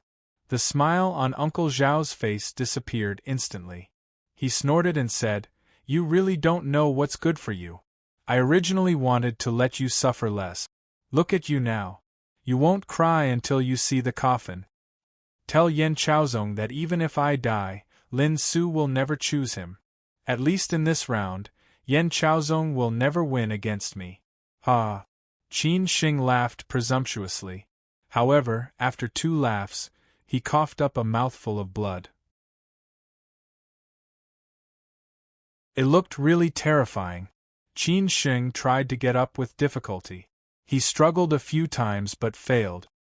His whole body was seriously injured and his face had started to turn black. Why do you have to do this? The Taoist priest could not bear to say. Qin Sheng laughed and said, I will die no matter what. But I, Qin Sheng, will definitely not wait for death. I respect you for being a man. The man also somewhat admired Qin Sheng. Young people nowadays were not so courageous. This made him see himself in the past. This time, Qin Sheng finally stood up. He shouted at the Taoist priest and the man, Come on! For many people, this night was no different from the past. But for Qin Sheng, this night might be the return of his life. Shanghai, No. 18 Bund, formerly known as Mecca Bank, was built in 1923. It was originally the China headquarters of Standard Chartered Bank. Later, it was changed to Chunjiang Building. After renovation in 2002, it was changed to No. 18 Bund. It was now a landmark of life, culture, and art in Shanghai. Mr. and Mrs. Nan restaurant was hidden on the balcony of No. 18 Sai. It was one of the representatives of the French food industry in Shanghai. The interior of the restaurant was like a blurred world made of water, glass, and lights. The most amazing thing was that the entire Pudong could be seen from the balcony of the Bund. The night view was breathtaking. Today, Tan Jing accompanied Lin Su for most of the day. At night, she insisted on bringing Lin Su here for dinner. They ordered a bottle of red wine and chatted while eating. But after a few glasses of red wine, Lin Su felt her heart beating inexplicably faster. Her chest was so stuffy that she seemed to be out of breath. Her face began to turn pale. Su, what's wrong with you? Tan Jing noticed Lin Su's abnormality and asked quickly. Lin Su covered her chest and shook her head. She could not say anything. Tan Jing immediately stood up and asked the waiter to pour a cup of hot water. She began to comfort Lin Su's back. At the same time, in the Sihiyuan of the Qin family in Siju City, Qin Chanan was sitting on the second floor drinking tea and reading a book. But his right eyelid kept twitching, making him restless and distracted. Gongsun walked in slowly and said, Master, Director Liu asked you to return a call. He said that no one picked up your phone. Qin Chang'an picked up the phone that was on silent mode and saw the missed call from his old friend. He sighed and said, Gongsun, my right eyelid keeps twitching. I don't know what bad things have happened recently. Master, I think you're too tired recently. You haven't had a good rest since you came back from Korea, Gongsun said with a smile. Too many things had happened during this period of time. Qin Chang'an waved his hand and said, Okay, you go do your work. I'll return the call now. On East Chang'an Avenue, a Volkswagen Touareg was heading towards the Guomao CBD. The driver was Qin Ran, who had just returned from working overtime. She thought of her younger brother inexplicably at night. Her mind was filled with her younger brother's voice and smile when he was young. Originally, she planned to return home after working overtime until 10 o'clock. Qin Ran had to hurry back home. On the way back, she almost hit the rear of the car several times. Qin Ran had no choice but to park the car by the roadside and planned to go home slowly. Otherwise, she would get into a car accident sooner or later. Be it Lin Su, Qin Ran or Qin Chang'an, they naturally did not know that their beloved Qin Sheng was going through the most dangerous moment in his life. Maybe it was because their hearts were connected that they had such a strange feeling. Mount Jiuhua, Seaview Pavilion. Qin Sheng fell to the ground again. This time, he could not get up no matter how hard he tried. His consciousness had started to blur. At this moment, he seemed to have accepted his fate and knew that he could not turn the situation around. Could it be that this was the end of his life? Was he really going to die here? Qin Sheng was somewhat unwilling to die like this. He had too many things that he had not done and too many favors that he had not returned. It seemed that it was going to be a regret in the end. What a real man, the man who was as powerful as the Taoist priest sighed with emotion. The Taoist priest also sighed and said, What a pity. Uncle Zhao had already walked over. He knew that everything should have been settled. All that was left was to deal with the final situation. Looking at Qin Sheng, who was still struggling on the ground, not far from death, he shook his head and said, "You can't blame others. You chose all of this yourself. How should we deal with it?" The Taoist priest frowned and asked. Uncle Zhao squinted and said, "Kill him and throw his body into the deep mountains." The man beside him nodded and said, "Okay." Just when the Taoist priest and the man were about to take action, the man who had followed them all the way to Mount Jiuhua in a wrangler finally appeared. He parked the car far away, fearing that he would be discovered. After that, he sneaked over on foot and killed the two men left by Uncle Zhao in the forest. The man walked slowly toward Uncle Zhao and the others and said calmly, "Such a beautiful moonlight, it is indeed a bit of a pity not to kill a few people." You're tuning in to the Phoenix Nights YouTube channel. Don't forget to subscribe and join us on this journey to catch the most captivating stories.